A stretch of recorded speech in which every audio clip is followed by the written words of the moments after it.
It's 6:30. I know, we're thinking it's 5:30 still, so. Can we stand for the Pledge of Allegiance, please?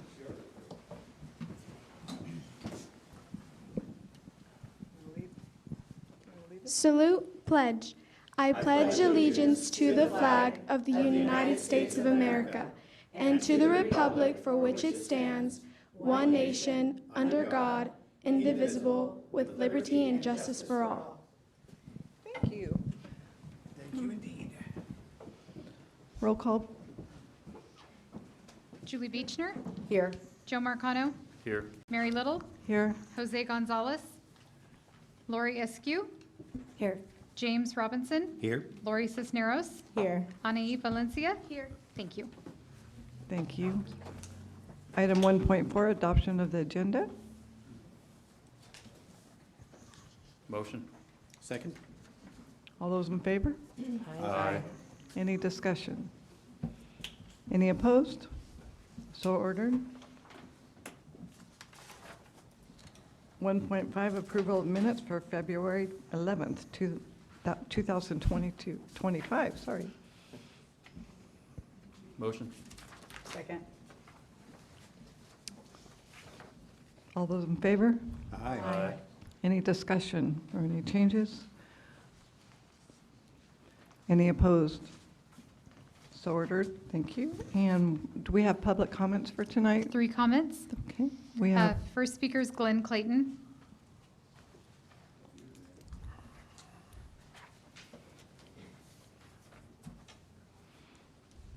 Good evening, trustees. Thank you for this opportunity. Last month, I briefly discussed the 1947 U.S. Supreme Court decision, Everson versus the Board of Education, when they had announced the First Amendment has erected a wall between church and state. That wall must be kept high and impregnable. They decided to redefine our First Amendment and ignore the original intent. They added this phrase, separation of church and state, which is not found in the Declaration of Independence nor the Constitution. Following this federal court decision, the Supreme Court and numerous lower courts began striking down religious activities and expressions which has been constitutional for over 150 years. In our Bill of Rights, First Amendment, it states, Congress shall make no law respecting an establishment of religion or prohibit the free exercise thereof. Our founders said no to a government-controlled church like Great Britain had used to persecute, tax, and control its people. Great Britain had used the Anglican Church to persecute Protestants in the 1600s. That's one of the reasons why the Pilgrims came to Plymouth, Massachusetts in 1620. The 1947 Supreme Court decision is an example, in my opinion, of a revisionist effort to ignore the original intent of the First Amendment, inject a prejudgmental policy, completely reversing the protective jurisdiction of the amendment. In 1971, the Supreme Court struck down 2 states, Rhode Island and Pennsylvania, established what is known as the Lemon Test. Under this test, a public religious activity is constitutional only if, number 1, it has a predominantly secular purpose, number 2, neither inhabits or advances religion, and number 3, creates no excessive entanglement between government and religion. 2 years later, in 2022, the Supreme Court threw out the Lemon Test in Kennedy versus Bremerton School District case. So there is no wall of separation barrier between the 10 Commandments posters nor the national motto posters declaring "In God We Trust" from being displayed in public schools or public buildings. So we as American citizens have the right to publicly express and freely express our religious beliefs. Thank you for your time. thank you, Glenn. Claire Sines.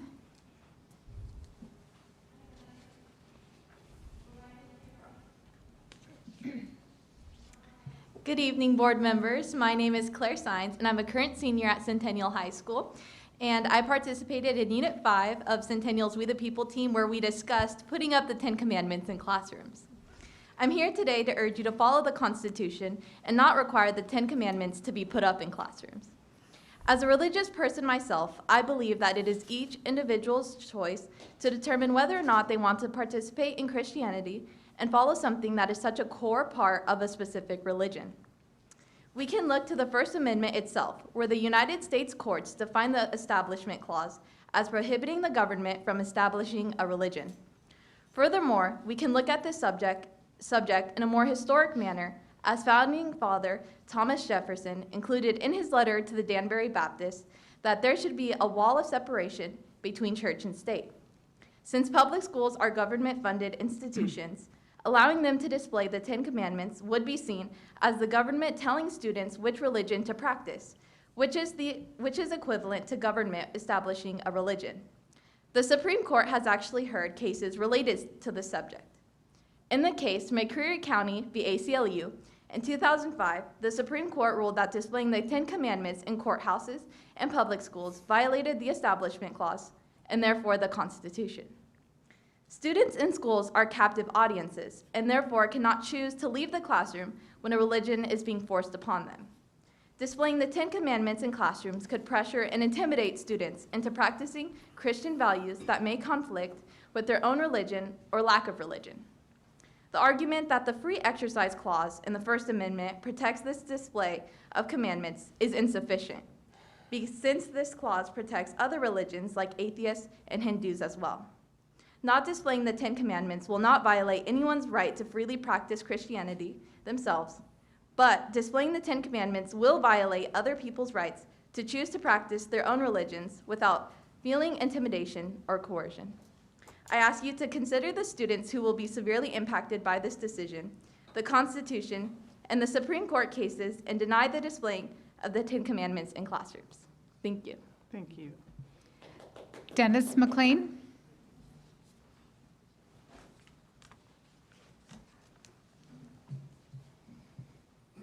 Good evening, Superintendent, Madam Chair, and trustees. Thank you for letting me speak. I support our new administrative leadership who are removing the woke and transgender ideology the last administration endorsed. The grooming of our children will be eliminated. The federal government and the Department of Education now ensures all students have access to meaningful learning free of divisive ideologies and indoctrination. The department has announced a new End DEI portal for parents, students, and teachers to report diversity, equity, and inclusion discrimination to the federal government. This secure portal allows parents to provide an email address, the name of the student, school, or the school district, and details of the concerning practices. The Department of Education will use submissions as a guide to identify potential areas for investigation. In closing, I truly support our government to arrest and deport pro-terrorist, anti-Semitic protesters on our college campuses of today. Thank you. Thank you. That's it. Thank you for the speeches. We will now go to item 3.1, and Dr. Mendenborough will talk about the Student Wellness Program presentation. Thank you. This evening we have a presentation that's going to start off with Michelle Taylor Langram, who is our Director of Internal Special Education here at KCSOS and who oversees this program. And then following her, she'll introduce the Jakarta group, a group of high school students who will be presenting what they're doing at the high school level. And they're part of, I believe, 9 groups within California. So they'll talk a little bit about themselves and what they're doing with their efforts. We're bringing to you tonight regarding Narcan and fentanyl. That is, as you know, it's a big issue going on not only in our schools but beyond our school windows. And what we have for tonight is Michelle's going to explain to us the policies and protocols that we have in place here at KCSOS within the the programs at the county office, and this mirrors all the schools, not only in Kern County, but in California. So I'm going to turn it over to Michelle to talk about it. Thank you. Thank you, Dr. Mendebro, for the introduction, and thank you, Board, for the time tonight to present this evening. As you said, my name is Michelle Taylor Langham, and I'm a director here at KCSOS supporting our internal programs. All right, so this is kind of a wordy slide, so I'll try to summarize it for you guys. So overdose and death from the opioid epidemic has quickly become a recognized national crisis, and Kern County is no exception to that. Students and adults can be exposed to opioids or fentanyl, sometimes without even realizing it. Fortunately, there is an opioid antagonist, most commonly known as Narcan, that is available in the school setting to those that have been trained to administer it. KCSOS has been working since 2022 through collaborative partnerships with Kern Behavioral Health and Recovery Services, Drug Free Kern, the Public Health Department, and the California Department of Education to provide fentanyl awareness training as well as opioid antagonist training to staff serving Kern KCSOS programs. In addition, KCSOS has taken an extra layer of precaution to have American Heart Association certified instructors providing those trainings for the opioid antagonist response within the KCSOS programs for non-clinical staff. KCSOS also takes an active role in the community to work in collaboration with partnering school districts and community agencies to fight against the opioid epidemic by providing resources and education when requested. So what is Narcan? So I did bring a little kit with me today that I'm willing to pass around to you guys if you're not familiar with Narcan. This is similar to what we provide to our administrators and campus supervisors. These are trainers, so if you play with it, it's not gonna shoot out any medicine or anything at you. The ones on the left-hand side, or my left-hand side, do have medicine in them, but they're sealed, so you don't need to worry about that. But I just wanted to give you an example of what we're giving our educational staff. Typically, there's going to be 2 doses in it, some gloves. There's a little card that our trainers have made that gives some directions on recognizing an opioid overdose. And then, like I said, these are trainers, so don't worry about playing with them. But I'll kind of pass this around. So, what is Narcan? So, naloxone is what it's called a lot of times when we're talking about it, or Narcan, more commonly known, is a medicine that rapidly reverses an opioid overdose. It's an antagonist, which means that it attaches to those opioid receptors and reverses and blocks the effects of an opioid. Narcan should be given to any person who shows signs of an opioid overdose or when overdose is suspected. In the educational setting in our schools, we use the intranasal Narcan, which is the one we're passing around right now. Medics, firefighters, ambulances, they'll a lot of times use the intermuscular or sub-Q version of it, but in the schools, we're just sticking to the intranasal. That's pretty easy. A common question that we get is it safe? Is it okay to use? Studies have shown that Narcan doesn't have any adverse effects or allergies, and it has no effect on somebody that doesn't have an opioid in their system. So the answer is yes, it's safe. So, what does it look like in KCSOS? So I kind of layered this to what does it look like locally in our schools and our programs at KCSOS, and then a little bit broader to the community in the county, and then all the way out to the state. So we'll kind of go through that. So at the school sites in KCSOS that we support, annual training is provided by licensed healthcare providers to educational staff that volunteer to be trained. All the school sites have unlimited access to Narcan, and each trained educational professional receives a box, just like this, with 2 doses at the training, and each school site has additional doses located in a central location. Moving on to the next one down, which is more of a county level. KCSOS provides training resources and educational materials to districts upon request for techniques for recognizing those symptoms of an opioid overdose, standards and procedures for storage, restocking, and emergency use of Narcan, basic emergency follow-up procedures, and referral information for substance abuse concerns for students and community partnerships. KCSOS also provides support upon request to supplemental programs serving students in other districts or within KCSOS that would benefit from having access to Narcan that wouldn't otherwise have access to it. We also maintain collaborative partnerships with Drug Free Kern and other local community agencies to stay up to date on current trends in the fight against the opioid epidemic. And then looking at even more broad at the state level, we have California Ed Code that drives our decisions and our policies and procedures. And then outside of the educational setting, there's California's naloxone distribution project, which doesn't have anything to do with the schools, but we like to follow it just to see what's happening in the community. I think it affects our students and our families, especially in our programs. So we stay up to date and we follow that as well.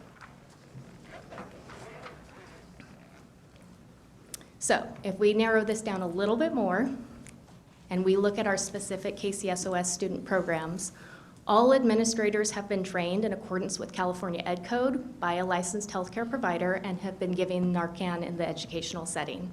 Same thing for all of our campus supervisors, so those are our security on campus. And then also certificated and classified staff that have volunteered have also been trained and given those opportunities.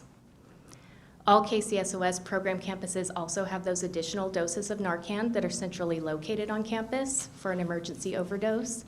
And then we also work in collaboration with on-site probation staff and Bakersfield Police Department resource officers to have additional doses and trained professionals that can respond to an emergency overdose. So if we look at a specific campus, I chose the Blanton Education Center, one, because I work there, and two, because I think it's a good example of a large campus that serves a lot of students. So this particular campus has 2 community schools and 1 non-residential school. We have 15 current educational staff that have volunteered to be trained, have received that training. In addition to the educational staff that have been trained and have access to Narcan, we have a Bakersfield Police School resource officer that is trained and carries Narcan, as well as 8 Kern County probation staff members. So if we look at the bigger picture of that, we have 18 total classrooms on that campus and 24 trained staff that can quickly respond to an opioid overdose. I think that's pretty good numbers. I would agree. So where are we going from here? So I like to set goals. So I'm always thinking 5 years ahead, 2 years ahead. So where we'd like to go from here is community education for students and families on the risks of opioid overdose. We've been looking at the rates. They're increasing. It is an epidemic. So aside from what we're doing in the schools, we're looking at what we can do in the community. We hold community events, especially at the Blanton Center, for our students and families. So we're making sure that they have those resources for addiction, for overdose, for referrals. So that's something we want to continue to grow. We're installing overdose emergency cabinets, literally as we speak, at all the KCSOS program sites next to our AEDs. If you have been trained on Narcan, you know that we train people to call 911 and to grab the AED. We have AEDs. I was looking around to see if there's one in this room. We have AEDs on all of our school sites. So now next to the AEDs, there will also be an emergency cabinet for overdose, and I'll show you what that looks like in just a minute. So now when somebody's responding to an overdose, they can grab that AED and they can grab the additional Narcan doses. Engagement, we want to continue that collaboration with our partners at Drug Free Kern, Kern County Probation, Kern Behavioral Health and Recovery, Public Health Department, and anybody else we can find, because it's not just about responding to the overdose, but it's about following up with care, prevention, and being proactive in this fight. And of course, our support is going to be that continued annual training with licensed healthcare professionals, providing up-to-date information. So we're not just training our staff, but we're letting them know what drugs are on the street, what are we looking for, what do symptoms look like, and how can we make that process better. So this is just an example to give you a visual of what the overdose emergency cabinets look like. I think everybody knows what an AED cabinet looks like, but if you don't, it's a metal cabinet about yay big, has a sign above it. So these will be installed right next to our AEDs. So like I said, if we're having a rapid response to an overdose, we can grab those as well as the AED. And that is my presentation, but I have time for questions if anybody has any. I do. Yes. How often is there overdoses on the campuses? We had 2 or 3 that I am aware of in my programs that I support this year. As far as countywide, I wouldn't have those numbers. I have a question. Yeah. Oh, go for it. Please, go ahead. Oh, thank you. Did you have any more? No, that was Okay. it, yeah. Okay. How often is your training for staff, and how often is your, is it a training for families, or just exposing them to what it is? So we train our staff at least annually. Sometimes we will do it more often if people are volunteering, because we want more people to be trained, but the minimum would be annually. And then as far as community outreach, anytime we have an opportunity to have our families on campus, the Blanton Center in Alta is really good at having community outreach days. So anytime there's an opportunity for that, we'll reach out to our partners at Drug Free Kern or Kern Behavioral Health and Recovery Services to see if they want to set up a booth. So I would say loosely probably 2 times a year. Okay, and do teachers know that if they want training, how to ask for that? Yeah, so what we do is at least once a year, we send out a solicitation for volunteers, similar to what we do for like epinephrine. And it lays out what the ed code is, that they have no liability under Good Samaritan law, the indemnity clause under KCSOS, and then we follow up with them at each site admin to let them know if they have any questions, they can reach out to us. Since I've been involved, most of the people want to help, they want to be trained. But yeah, we do solicit for volunteers. And how about for students? Do you offer assemblies regularly to inform them of what it is and to stay away from it? As far as, I mean, I don't know if that's a good way to put it, but just awareness of to stay away from these drugs, and also how to help someone if there's anyone who needs help with it? That wouldn't necessarily be under my department. I think that would probably be more of the student programs. Okay. I oversee more of the health and nursing and special education. I do think there are some things like that, and we offer substance abuse training and counseling in those areas. I don't know if there's any program-wide. I can Okay. follow up on that for you. I am going to be introducing some students in a few minutes that are going to be talking about what they do. Okay. So they might have a little bit Thank more you. information for you. Okay, thank you. Yes. The question I have is with regards to, I mean, opioids is kind of a broad term. Yeah. All right, and fentanyl, I believe, is a synthetic opioid, and I'm sure that there are a Correct. few more as well, Vicodin, things like that. Those are also considered to be opioids. And I know that you said that the Narcan itself was actually pretty safe. Now, what if it's a mistake is made in diagnosing exactly what's happening to a student, and they are given Narcan when it is not the remedy for what's happening to them? Are there any potential side effects or possibly counteractions with what they did take?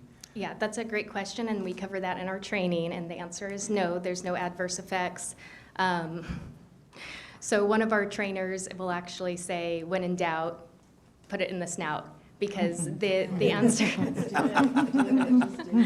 because the answer is no, there's no adverse side effects. And some drugs will look like opioids.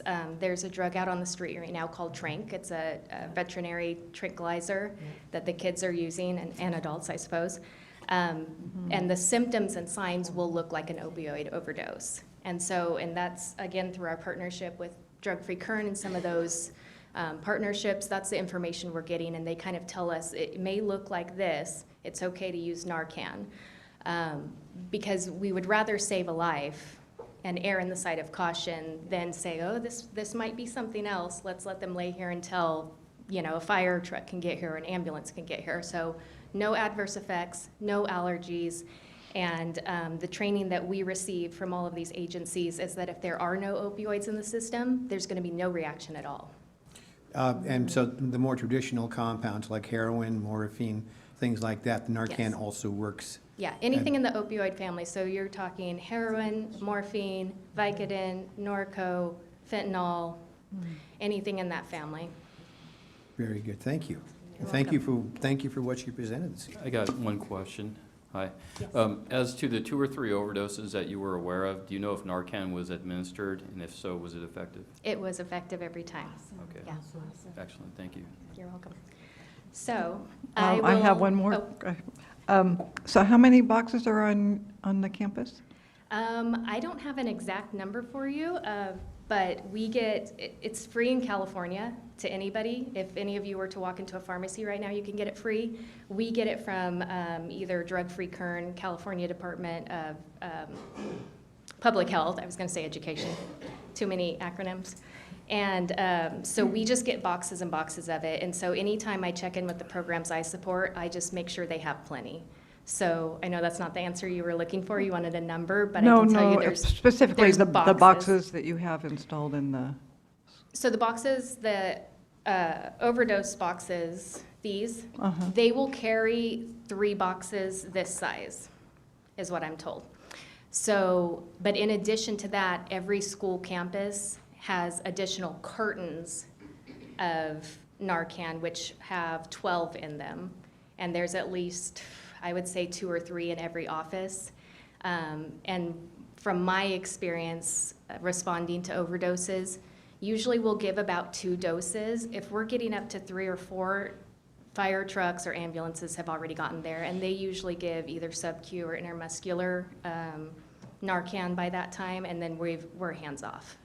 so you have 1 box on your campus, is that, I'm trying to understand. No, so everybody that's trained is gonna get one of these or one of those, and they have 2 doses. And then- The red box. And then in addition to that, they have one of these next to their AED, and then additional doses in their office. So I would say a campus, any given campus probably has 40 to 50 doses on campus. Excellent. When we set up our policy in the beginning, we had 2 boxes on each campus. That was back in 2022. It has since increased significantly. And then we also send it with our students who are traveling with the office. So for example, we'll have. Come up to the mic so we can see you. Had a great. Well, you do, but you have to be seen on the camera too. Good evening. We also have student groups that travel that represent some of our high schools. We have a migrant group that goes to Washington, D.C. as part of a culminating project, and we send Narcan with them as well. And then we have a number of students that spend up to 2 weeks on college campus experiences. And we send more with them, not that we expect anyone to be more experimental in those times, but knowing that those campuses are larger. And if we have a group that's dining in the cafeteria and another group who's back in the dorms, we just want that time efficiency to be taken into consideration. So we send more with those groups that are traveling, because they'll most likely be in further distance, even though we know where they are. We just want to make sure we can get there Well, I like that. quickly. One other thing. If my memory serves me correctly, there's some type of protection for anybody that uses Narcan on the campus. Correct. Can you explain that? It's known as the Good Samaritan Law, and if you were to conduct CPR and do chest compressions, or if you were to insert, no, what was your little saying? Snout? If we choose to go with a snout, all of those medical efforts to save someone's life in a crisis are under the Good Samaritan protection. Even if you haven't been trained, correct? Correct. Okay, that's what I wanted to point out. Thank you. Now, this may be, just one more question, this may be outside your purview, but with regards to students or anybody else who would actually go ahead and bring opioids onto the campus with the aim of distributing them, do you have any insights as to what the ramifications of that might be for those individual students? Sure. With the intention of distributing them, that's an expellable offense from any program.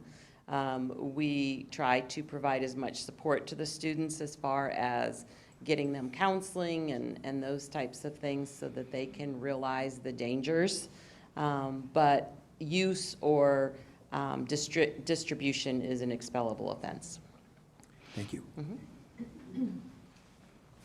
So I had a whole bunch of questions, but you did a good job with your presentation, so I didn't ask you a lot. Thank I you. was hoping to hear something a little bit more stringent, shall we say.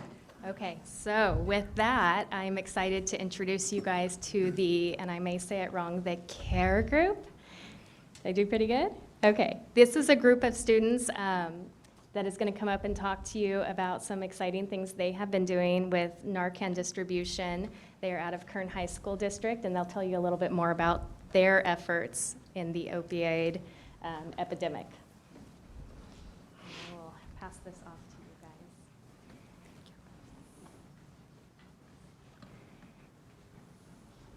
Thank you so much, Michelle, for your wonderful presentations, and number looked too great. Hopefully we see a lot of changes there. Good evening, everyone. Thank you, Dr. Mendiburu and other trustees for giving the opportunity to my students to speak here, and special thanks to Lori for finding us and connecting to KCSOS.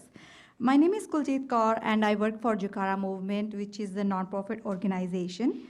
Jukara is a grassroots community building organization working to empower, educate, and organize Punjabi Sikhs and other marginalized communities. CARE is one of the program of Jukara, which my students are a part of. It is a statewide youth-led initiative focused on harm reduction and substance use prevention. Since 2020, the program has expanded to 9 campuses across 6 different school districts in California. Each year, cohorts educates about substance use and advocate for policies that protect students and their families. This year, I have 8 students of Ridgeview High School who did an amazing job throughout their year and would like to present their work. I won't take much of your time and give the podium to my students. Thank you so much.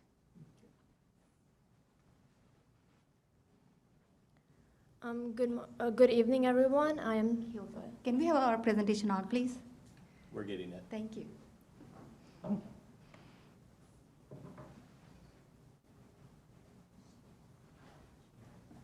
Maybe while we're waiting, if the students could actually line up in the aisle, then everybody can see the slide. That would be perfect. Thank you.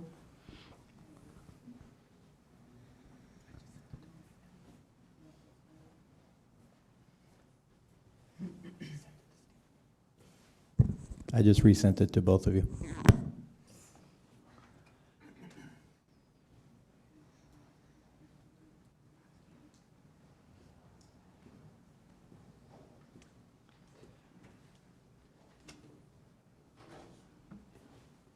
Why don't each of you introduce yourselves to the board while Steve gets it pulled up for you? So.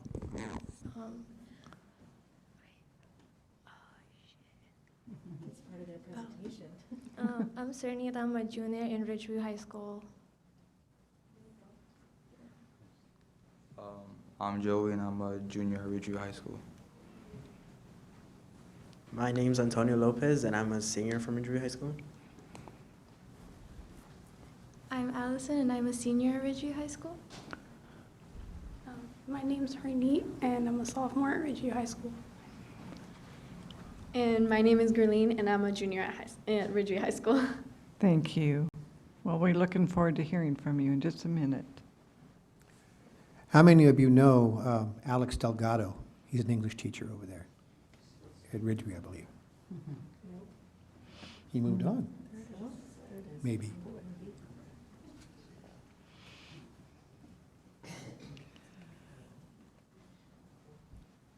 Either that or he hide in this classroom all day. He didn't before. He was a chair. I'm thinking it's pulling up. There you are.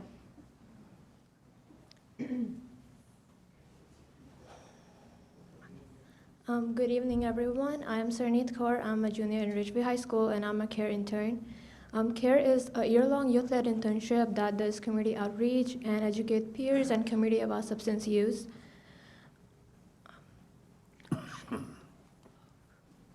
Now I would like to introduce the CARE team. On the right-hand side of the slide is Kuljit. She is our CARE advisor.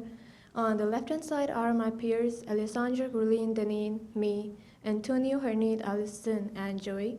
Unfortunately, Alessandra and Deneen are not here today. Now my peers will present on the events we did last semester. For last semester for World Mental Health Day, we passed out balloons with written positive affirmations on them and gave out wristbands and pens relating to World Mental Health Day. And for Red Ribbon Week, we passed out bracelets and red rubber bands drew chalk on our school stage with positive feedback, and we made posters about stop substance abuse and hung them across our school campus. Youth Summit. CAD collaborated with Friday Night Live on a statewide youth summit. Ridgeview High School was the only school in all of Kern County to be sponsored by FNL to attend this 2024 youth summit.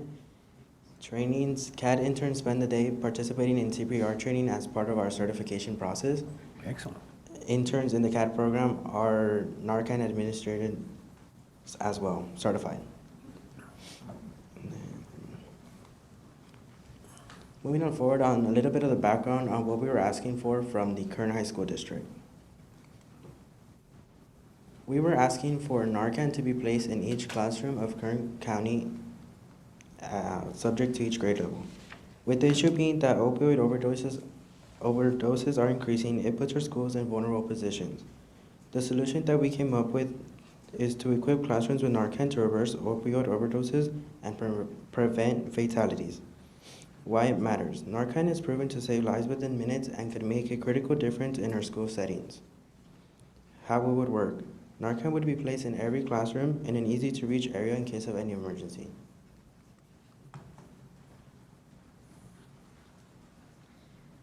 This is a real-life example. In August of 2022, Clovis High School District made Narcan available in all classrooms of the district. And to support what we were asking for, we created a teacher survey to receive feedback from staff and teachers. And out of the 92 teachers and staff members on campus at Ridgeview High School, we were able to accumulate 49 responses. Participation was completely voluntary and responses were kept anonymous. And this survey helped us gain insight on drug awareness and Narcan availability on campus. So these next slides that I'll be presenting is that the data that we collected from our survey. So the first question we asked teachers or the people that took the survey was what type of drugs they've seen or heard about on campus.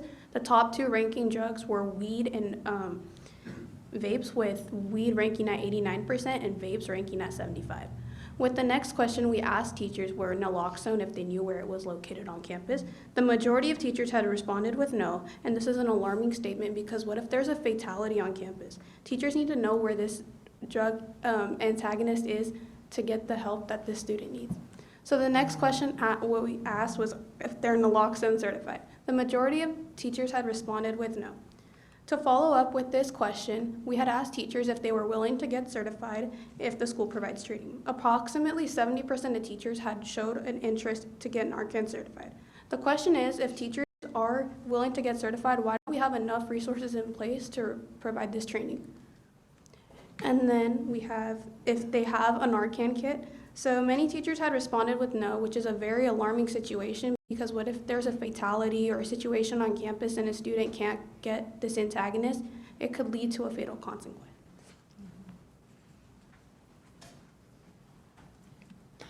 So the question we asked teachers was, what concerns do you have about having Narcan in the school setting? Many teachers who took the survey disagreed with an implemented Narcan policy due to the risk of being sued or even creating that stigma of kids knowing that they can be saved, so they'd overdose on purpose at any time. However, as a result, many teachers that also took the survey had no concerns of an implemented Narcan policy. Many agreed and said it should be available to schools and is better to be prepared rather than a death occurring. Here are a few quotes I'd like to share with you. One positive remark on having a Narcan policy is that none. It's a necessity in this time because many students without knowing are exposed to drugs. One negative remark on having a Narcan policy is that the stigma surrounding this drug can prevent individuals from seeking help during an overdose. For teachers concerned being liable for a lawsuit or maybe any liabilities on hand, the Good Samaritan Law comes in order as a law to help protect teachers. The Good Samaritan Law presents as follows. A person cannot be liable for any civil damages that result from his or her providing of emergency care if 1, the person acted in good faith and not for compensation, 2, the person provided either emergency medical or non-medical care, and 3, the care was provided in a case of an emergency. These three aspects of the Good Samaritan Law provide a safe support of not being the cause of any liability, thus allowing teachers to be fully confident in providing Narcan to any students or people in need. Melody's Law, also known as SB 10, was signed by Governor Newsom last year that requires all California and middle and high schools to figure out solutions to prevent and reply to overdoses caused by fentanyl.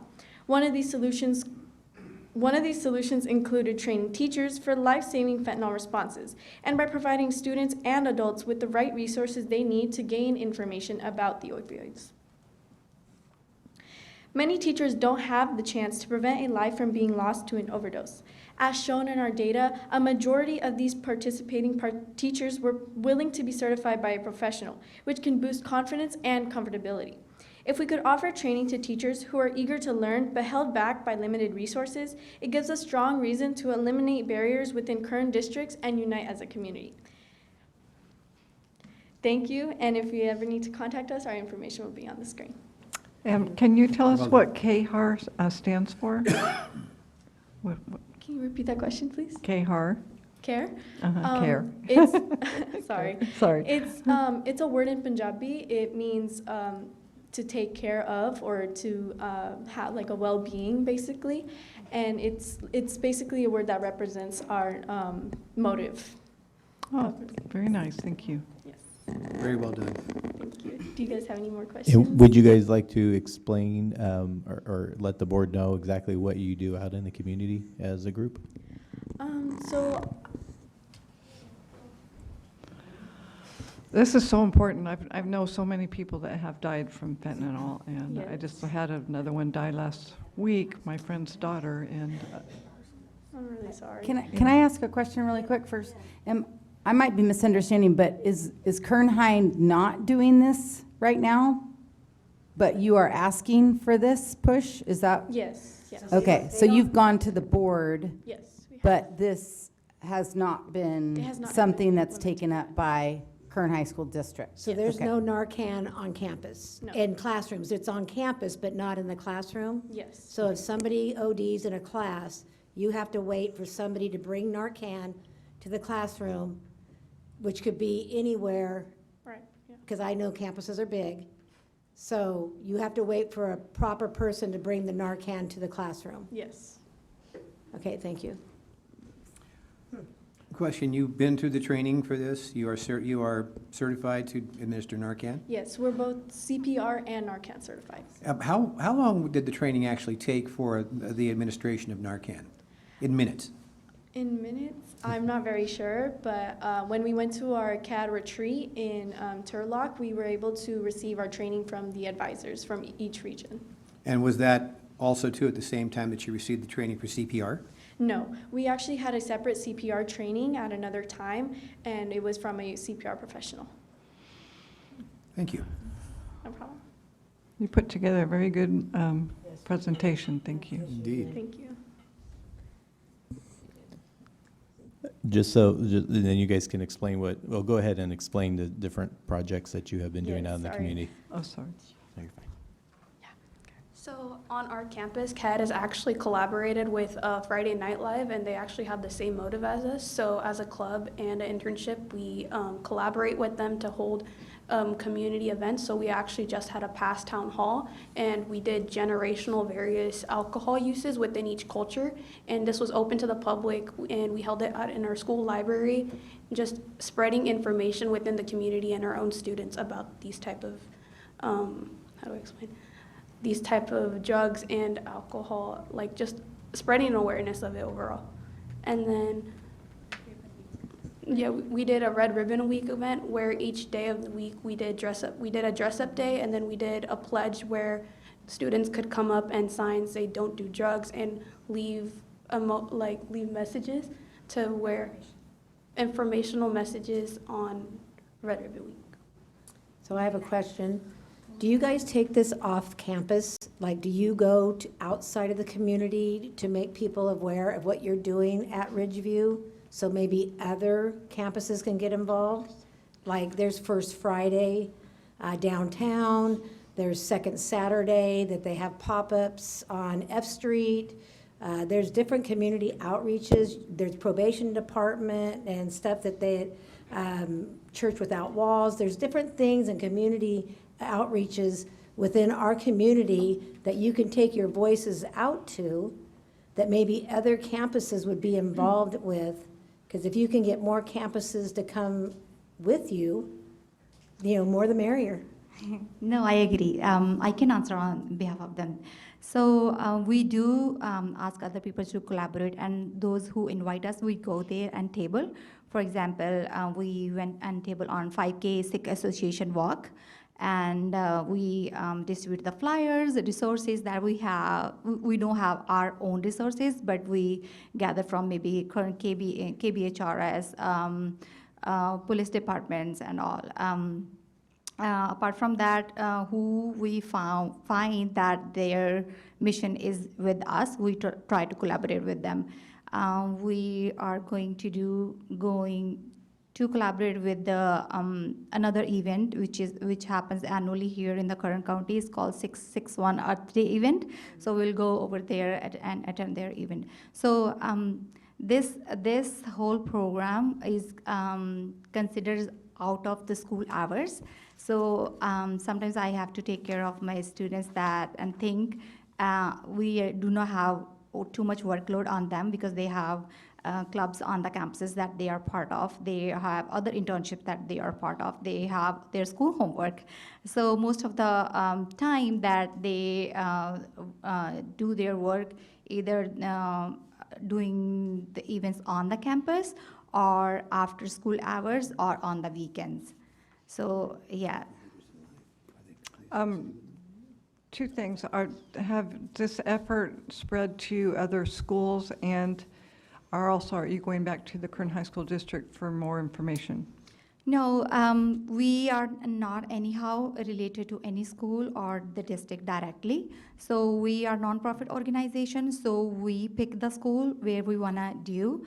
Some counties have, some districts have 2 schools where we run our program. But it again depends on the funding that we get each year. So here in the Kern County, since 3 years, we are doing at the Ridgeview High School only. So you actually picked Ridgeview High School? Yes. Oh, I see. Okay. Yes. I thought maybe the students were just concerned and formed their own group. No. So it's a process. We talk to administrators, we talk to principal and ask if they are interested. If they say yes, then we move forward with the process, because the whole program based on collaborative initiative and trust. And if we do not have that support from the campus, then we won't be able to do it on the campus. Okay, I see. Now, will you be going back to Kern High School District Board for another presentation at all? Well, we do the presentations with the Kern High each year. Each year we do it twice. One, we work on, we present our policy, and another by the end of the year, we present our what we did throughout the year. If you're asking specifically about the policy, we have been working on this policy, but also adding additional things as the time passes by, because we know that in the Kern County in 2022 was the time when we all kind of panicked about opioid epidemic. And Kern District does have a policy in place, but those policies does have a gap in them. So we want to close those gaps, as Ms. Lori Askew already mentioned that campuses are large, and districts or schools, they claim that within 30 seconds they can reach to a person who is in need. However, on the campus also, they have administrators who have a training, and then nurses who have a training, and then the security officers. Teachers does not have the training at all. And considering if we are putting all those facts into the reality, it might take time to reach to that person who is in a need, if that person is by the end of those last portables. So that is why we are asking if we can have Narcan available, at least 1 kit in each classroom. Sounds like a reasonable plan to me. Thank you. You're welcome. Well, come back and see us anytime. Of course, thank you. You have something? Did you have something, trustee Cisneros? Well, I wondered if maybe Dr. Mendeborough was going to talk a little bit about how we can help as a board, or if they can do anything for our schools as far as Blanton. I know we heard the presentation was already in place. Yeah, they could, I was just mentioning it here. Our group, our program can easily, when we do those outreach programs, as Michelle was talking about, we can partner with this group to bring them in to work with educating and also delivering the messages as well. And that's easy to do, because hearing from the students is a wealth of knowledge and great to hear. And so we can easily incorporate those into our programs, just like we would with any outreach type of a program that is a successful one. So this would be a group that we would continue to work with as we move forward. I would be interested in the survey on our campuses and, with the staff and teachers there. And I also would be interested in having them present to the students, because student to student, I think that would be effective. So that's just a thought. Thank you for allowing them to be here, and thank you. You guys did great. Thank you Really, so really much. Proud of you guys. All it is them. They did the hard work. You guys did great. Thank you so much. Just out of curiosity. Just out of curiosity, could we explore possibly how much time it actually, like, I'm thinking in terms of staff and teachers at most of the high schools are mandated to go through CPR training. It should just be added to CPR. I just think, how difficult would that be to do? Yeah, this ed code does not require or mandate staff to be, all of them, trained.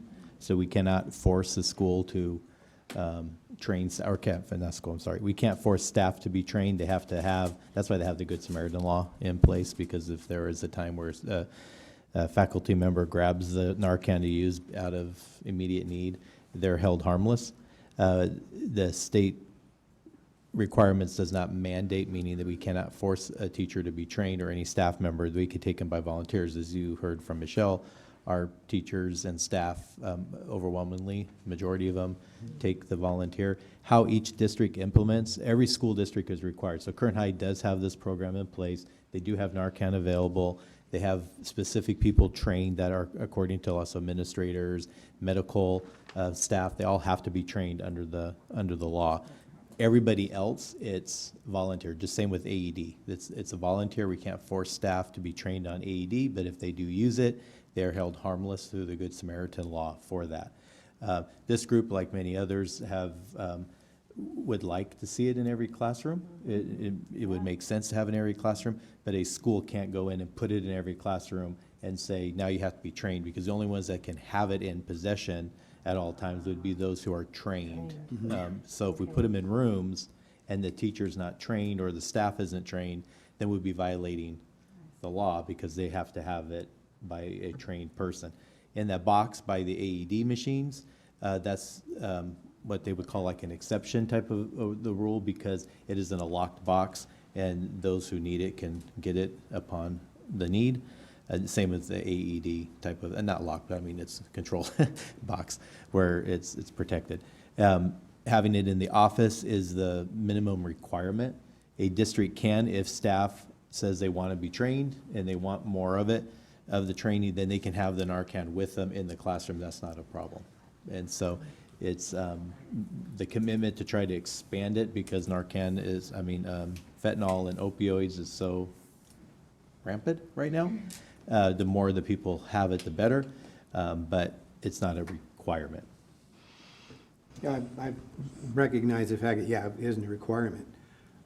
But if that training were to happen to be available. Oh, yes, every school has to offer that training during like, say, Yeah. CPR or something, like just kind of like an ancillary to it. Yes, like we do, we offer it, and then we'll provide the training. Every school district can do it. However, I don't know, I'm not familiar with how Kern High or any other district in the county seeks employees to want to be trained.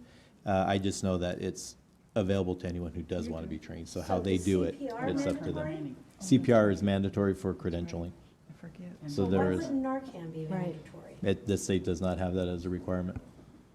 And CPR is not mandatory for holding a credential, like it used to be, back when I was in the classroom, in order for my credential to be renewed, I had to be CPR trained.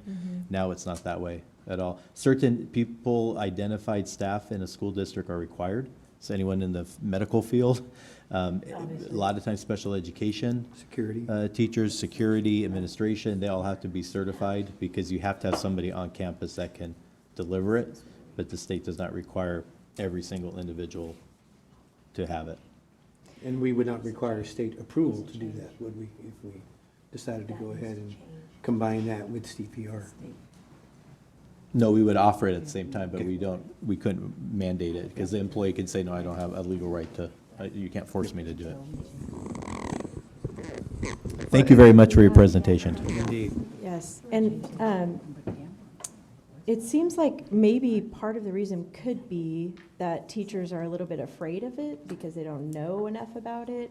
So I wonder if a little short video, like it's really simple, you don't even really have to touch the student, you can do it. You know, I mean, it just seems like if they knew it, oh, it's not that bad, you know, that, it just seems like it'd be really important to let Yeah, them and that's know how that. we did ours. When we first started, it was very limited.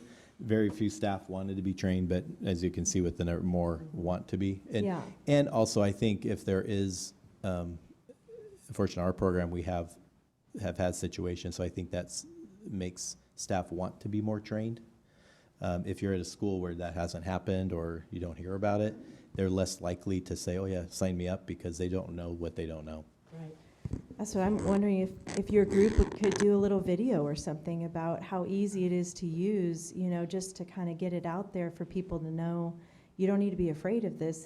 This is so good to know, you know, to save lives. Have you thought about doing a video? I'm sure they're available. Yeah. Yeah, well, we do, whenever we do go at our retreat, when we begin the session, we invite people who can provide that training, and it literally takes like less than 5 minutes. But there are different policies when we go to the district, because it's another different area. It's a school. We are dealing with the students, and they have different policies. So they want somebody who is trained but also approved by the district, so that they can go on a campus and provide the training. So that's sometimes there are barriers where we just hold back ourselves. So we do have people, but we do not have people who fulfill those rules or regulations that district requires. But we do videos or I forgot the name, but they PSA video, yeah. They do PSA videos, and we put those on the campus, and they play over there when we ask them. Yeah. That's good. Thank you. Anything further? Thank you again, and again, come back and see us and let us know how you're doing. We are now on item 4.1 on consent agenda. So moved. Second. All those in favor? Aye. Thank you. Good night. Thank you. Good night. Drive careful, everyone. Any discussion? Any opposed? So ordered. And 4.2 on general business, and we have 4.21, report of staff findings and recommendation regarding the Realms Charter renewal petition. Dr. Mendenborough? We'll have Kimberly Graham to come up to give you the overview of the findings from the Realms petition, and then the next agenda item will be your approval of that petition. Good evening. My name is Kimberly Graham. I'm Chief Leadership Support Officer for KCSOS. Tonight's presentation is going to be in 3 different parts. I'm going to be covering the charter performance tiers, because those will help you to better understand what the renewal process looks like. I've also included some data on all of our charters that the county authorizes. And then I'll end with our staff recommendations for the renewal of Realms. And then I'll open it up for the leadership from Realms to respond. So first up, we have the charter performance tiers. So these tiers are used strictly for the renewal process. There are 3 different tiers. A charter can be high performing, middle performing, or low performing. And there are 2 different criterion that are used to determine which performance the charter is in. So the first one, criterion 1, it is strictly based on the colors from the California School Dashboard. So each year, usually in November, the state releases the California School Dashboard for all LEAs and charters on their performance for all of the state indicators. So for charters, they would be considered high performing if the school has a blue or green color on all of the state indicators. And then a low performing charter would be the school has red or orange on all of the state indicators. So blue is your highest color, and then with red being your lowest color, lowest performance. For the first criteria, you have a color that is created by a school or charter's status, and then they also look at change. So consider change the growth that that school or charter made, and that will give you the color on the dashboard. So in this example here, you could see that this, it's not a real school or charter, but this charter is low in status for the year. However, they made some significant change or improvement for that year, and therefore they went from an orange color to a yellow. So showing that they're making progress, which would be the goal. For criterion 2, that is not going to be based on a color. It is based on status only. It's also limited to only the academic indicators. So for example, you're not going to see chronic absenteeism on this particular criterion. Also, it's based on the overall status of both the school, and it also looks at student groups, and it's going to put them in comparison to how they're performing at the state level.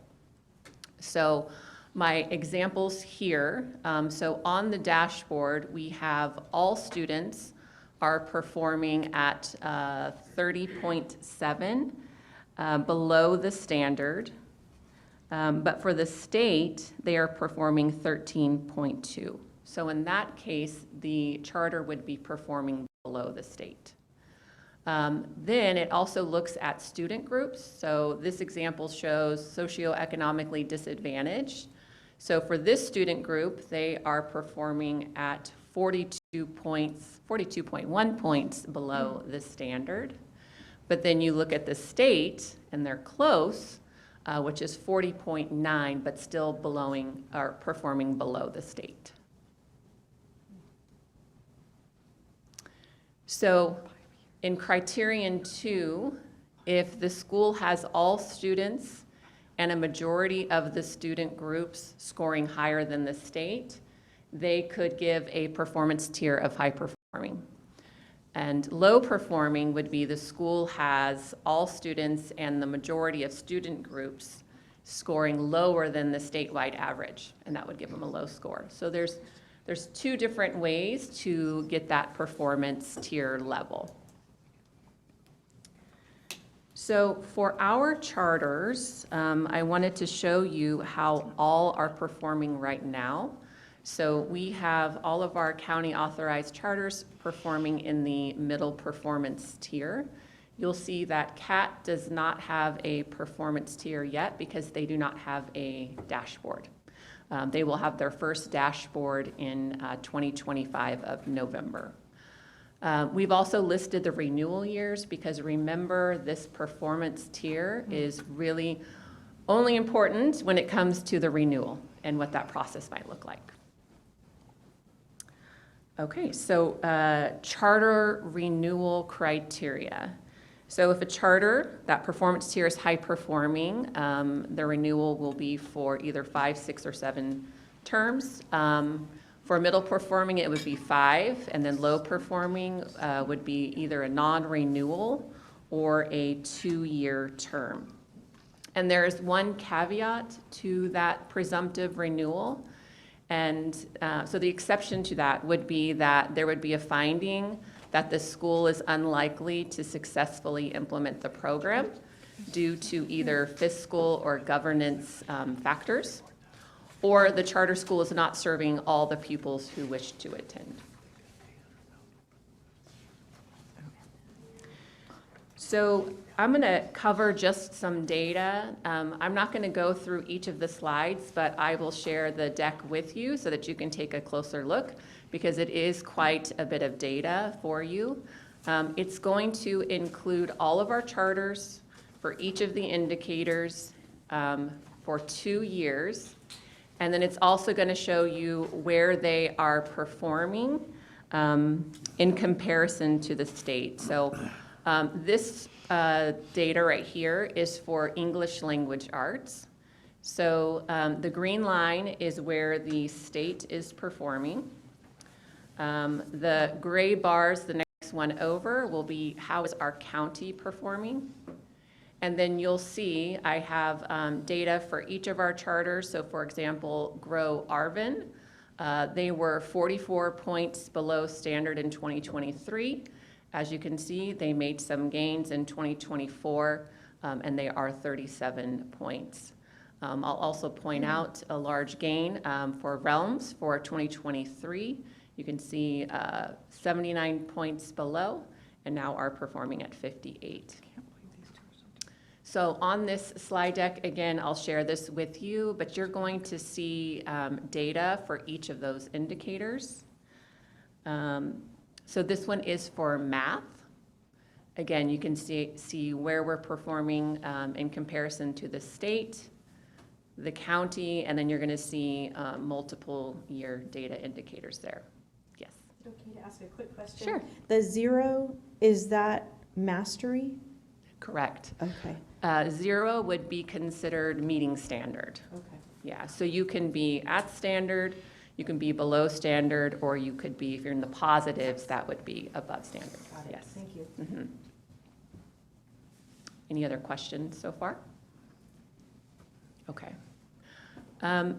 Again, I'll send these to you, but you're going to have data for English learner progress.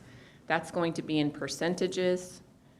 You can see how our charters are performing for chronic absenteeism, for suspension, and then college and career. You're only going to see wonderful Delano here because this indicator is only for high schools. But I will highlight a summary of some of the bright spots from this data. So first we have in English language arts, we have 5 charters that reduce their distance from standard by an average of 10 points, so making growth, with Realms leading the way with the state and maintained a plus 0.4 points. In math, Grow Shafter reduced their distance from standard by 21.9 points, while the state reduced theirs by only 2.6. For English learner progress, we have Grow Arvin that achieved a 61% LP rate, while the state's LP rate was at 45, so above the state. And then we have wonderful Lost Hills. They dropped chronic absenteeism to 10.5%, while the state remains at 18%. Okay, and lastly, the staff report and recommendation for the Realms charter renewal petition.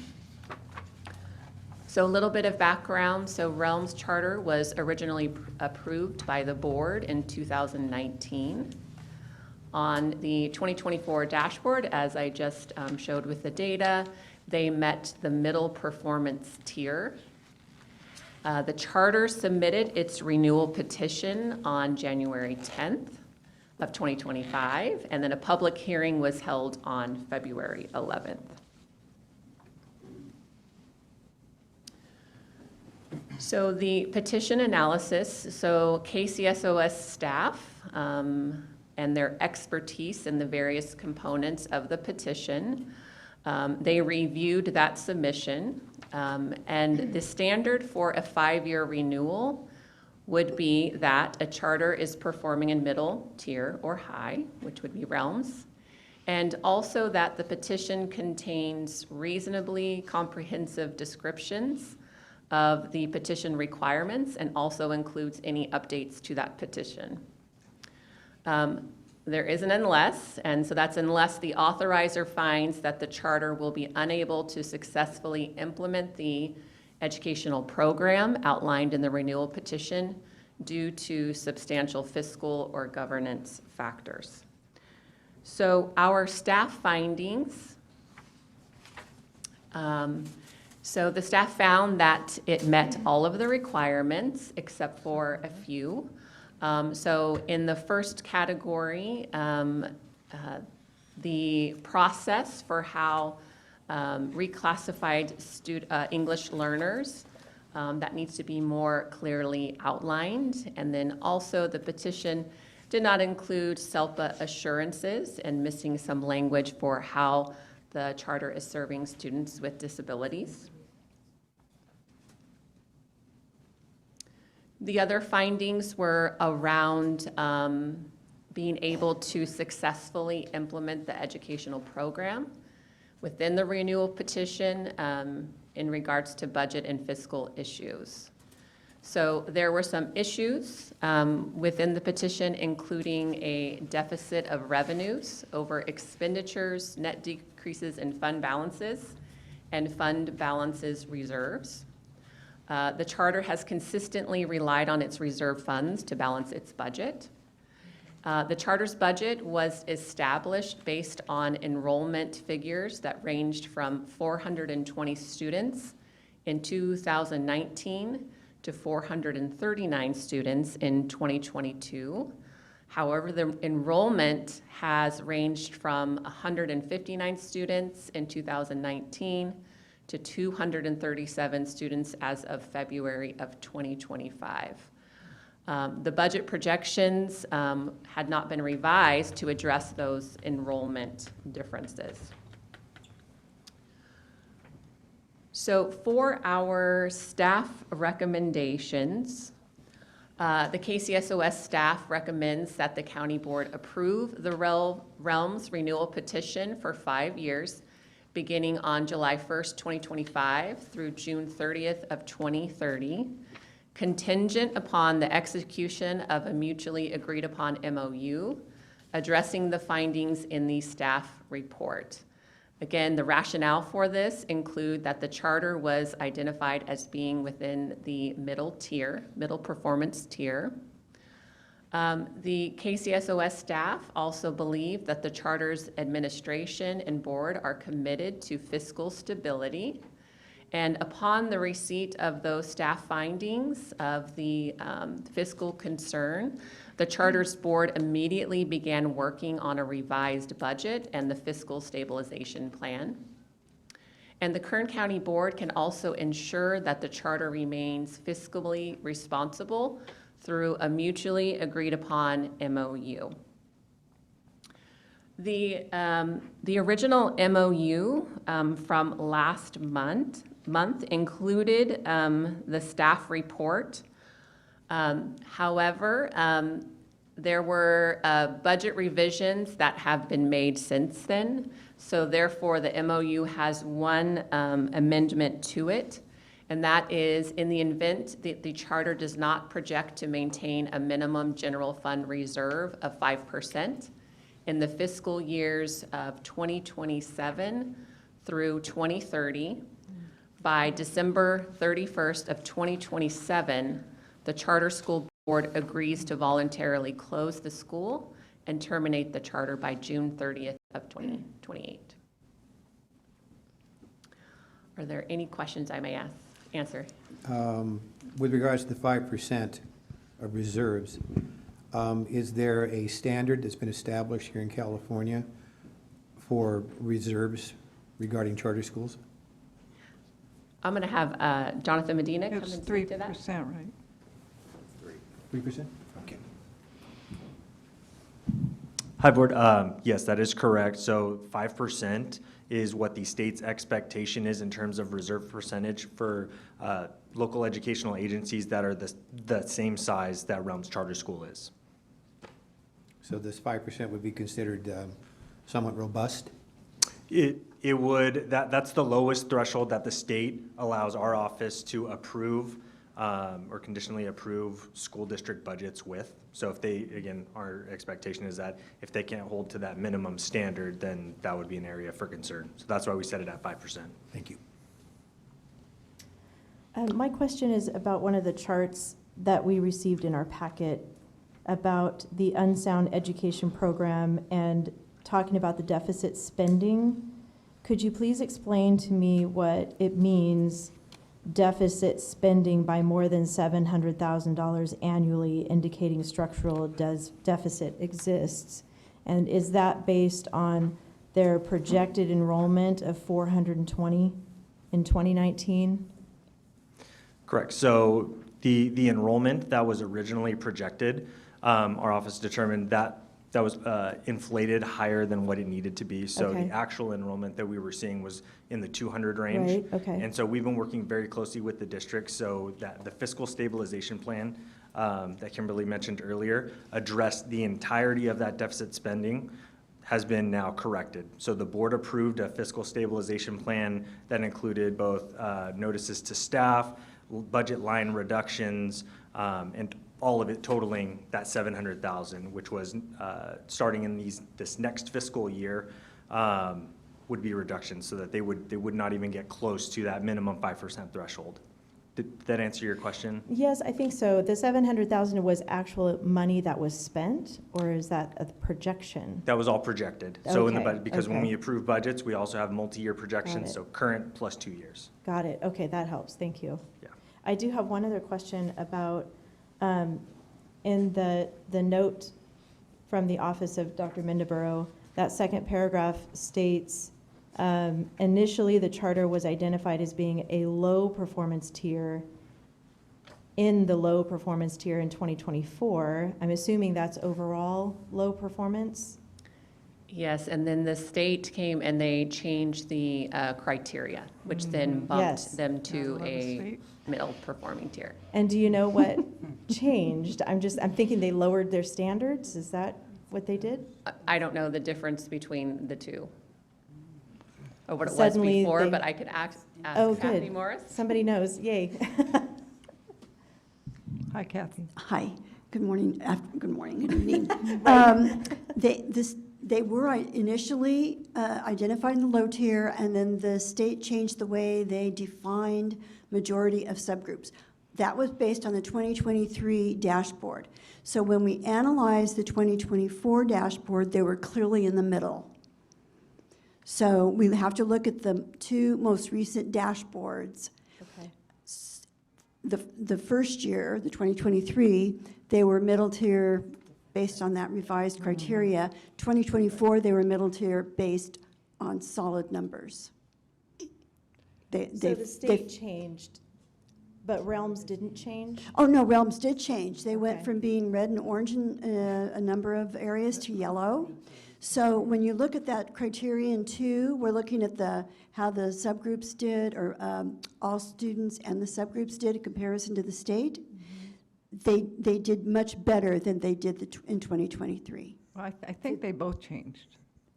To just kind of add on to that, I mean, if it was comparable now to 2023 dashboard, where would they fall?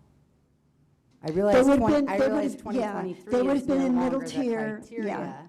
They would have been in middle tier in 2023 with the data that they have this year. With the data they have now, they still would have aligned as a middle tier Yes. based off of the 2023 dashboard. Right. And in 2024, they're clearly in the middle tier looking at their dashboard, the academic indicators. Kathy, in addition to that, does the petition have to be rewritten, or does it always stay the same since the criteria has changed, especially for the number of students? And I would like to clarify that the information that you have in your staff findings and the staff report changed a little bit because we received proactively by the charter. They can't amend the budget, the petition once they submitted. The petition's the petition, and that's what we reviewed. And so the information you have in there regarding the deficit spending of $700,000 was based on what was in the petition. Since then, they have created a fiscal stabilization plan, which we were going to ask them to do in the MOU, but they've already done it. They've been proactive, and they've made a lot of cuts. It was hard for them to do, and I know that they struggled with that, but they did it. So the findings stayed the same, but our recommendation changed a little bit because we had new information. Okay. Does that make sense? Correct. Yep, and I see that there will be an update within 60 days, is that correct, of the renewal after we approve it? Is that correct? Well, that was what we had initially requested, that we get the fiscal stabilization plan completed and approved, but they've already done it. They've already submitted that to us. So the only thing we're asking now in the MOU is that they maintain the 5% reserves over the next several years or voluntarily close. And we have this recommendation in the event that the charter school does not project or maintain a minimum general fund of a reserve of 5%, that they would close by June 30th, 2028. My question is that in the event that it goes before that, would they close earlier? Yes, I think that the suggestion is that if any one of the years preceding up to that happens, they would voluntarily close. Okay. That would be in the MOU. That's what we're recommending to protect the county office and to help the charter ensure that it's fiscally responsible. So will we have an actual update? Yes, well, you'll have your MOU that your board president will sign. There has to be some negotiation with that. It's not fully developed. And then once the charter agrees to the terms of the board, what the staff report is asking is that you approve our recommendation for this piece of the MOU so that we can move forward with it and get it signed by both the charter and the office, or the board. I guess my concern is if we go through with that, is it just 5 years till we hear how things are going, or will there be? No, we'll be giving you an update every year. Perfect, that's what I wanted to know, thank you. My question relates to the 5% in the fiscal years and the voluntary closure. What if they don't meet the 5% and don't voluntarily close the charter? Do we have? Well, the the MOU ability becomes to part of the close the- petition, and it's what the charter agrees to do. Okay. But we could revoke it at that time. You could, yes, send a letter of concern and then go through the revocation process, yes. Okay, thank you. There is potential. I mean, it's Ridgecrest, China Lake is out there. And as military continues to be. Are you going to be talking to? Oh, yeah. Just thinking about Ridgecrest in general, China Lake, a Naval Reserve base is out there. And as the country moves ahead with some of its projected military plans, it might go ahead and favorably increase the population of Ridgecrest, which might also go ahead and help them get those enrollment numbers up, because the enrollment numbers did look rather low based upon the original projections. So that sounds like it might be hopeful. Has there been any indication at all from the military influences out there that that was a potential? I'm going to have the Realms Administration answer that question. I'm going to give them also a chance to respond to the presentation. Thank you. Thank you.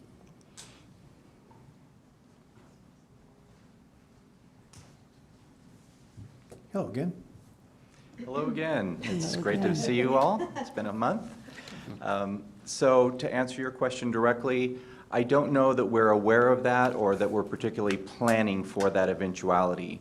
Part of the fiscal stabilization plan is to eliminate 2 of our teacher positions by doing some combination classes next year. Although that was a tough decision in talking with the board, not something we generally like to do, but we're willing to do that for the sake of this plan and moving forward. And so we're looking at just keeping our enrollment numbers the way they are, and that's built into the projection for the next 3 years. So best case scenario, we get more students. We're always recruiting, we're always targeting and trying to get new incoming students all year long. But if that doesn't happen, the numbers are based on our current enrollment numbers. So all we have to do is keep the students we have, and all things being equal, they'll all return next year. We're confident of that. Any other questions that we can help answer? This is Elsa Hennings, I'm the school board chair. Just one other comment to kind of go along with the fiscal concerns, and they're very real to us as well. I think having this request from the county to go through and do this fiscal stabilization plan kind of helped us focus on how to be more agile in the budget that we have, keeping an eye on our metrics, how many kids we've got coming in, how are we going to configure the classes. We had avoided the combo classes up till now because we had some relatively inexperienced teachers, and we didn't want to do that to them. Now we're starting to get quite a few experienced teachers on board, which is helping us make that decision. But I think in the long run, being able to look at how we want to set things up, having a real good idea of how our budget numbers are looking, and I want to thank the county, Jonathan and his crew.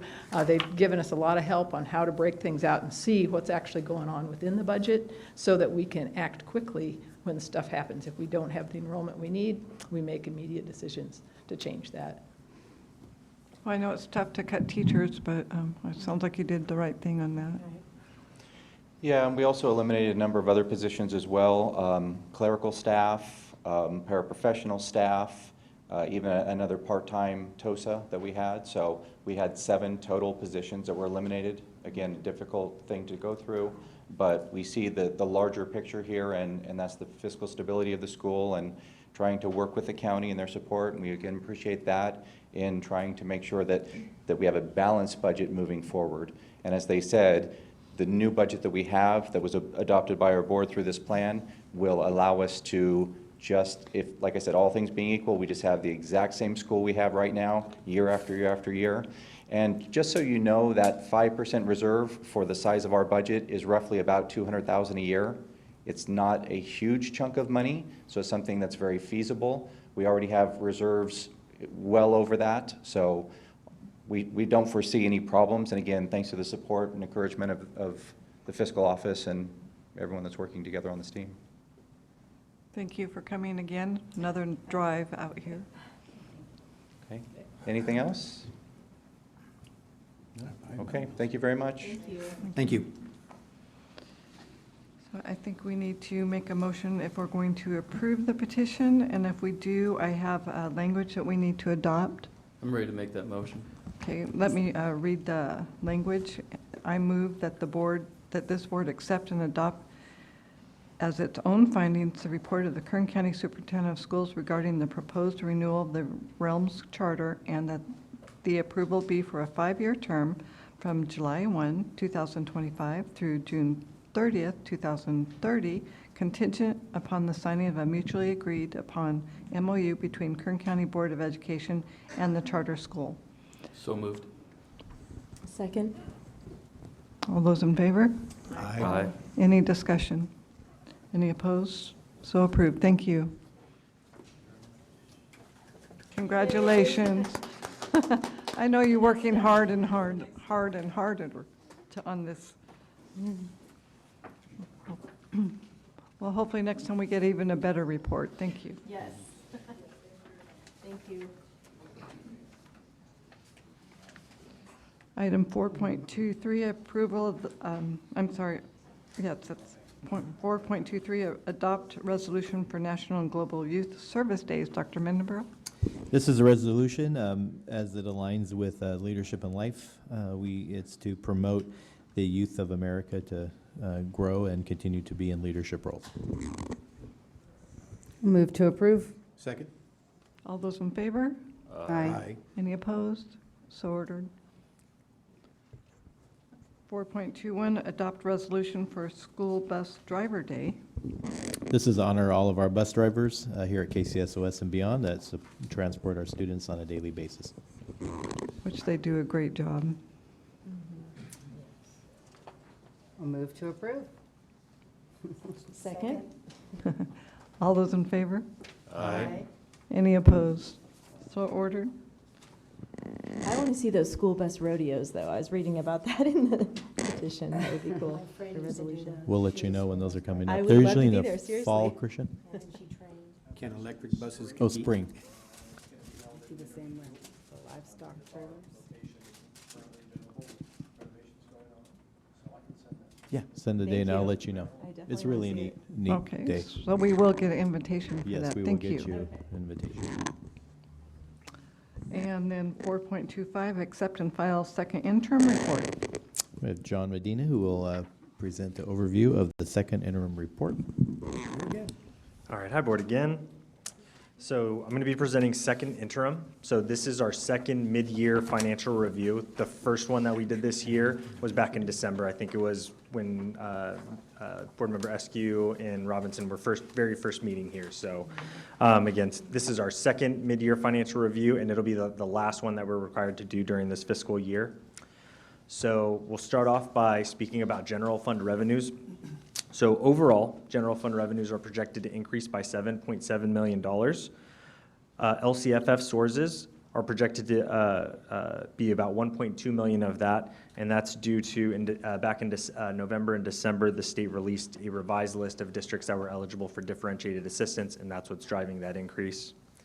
Federal revenue is decreasing by $73,000, and that's due to an adjustment to our migrant grant.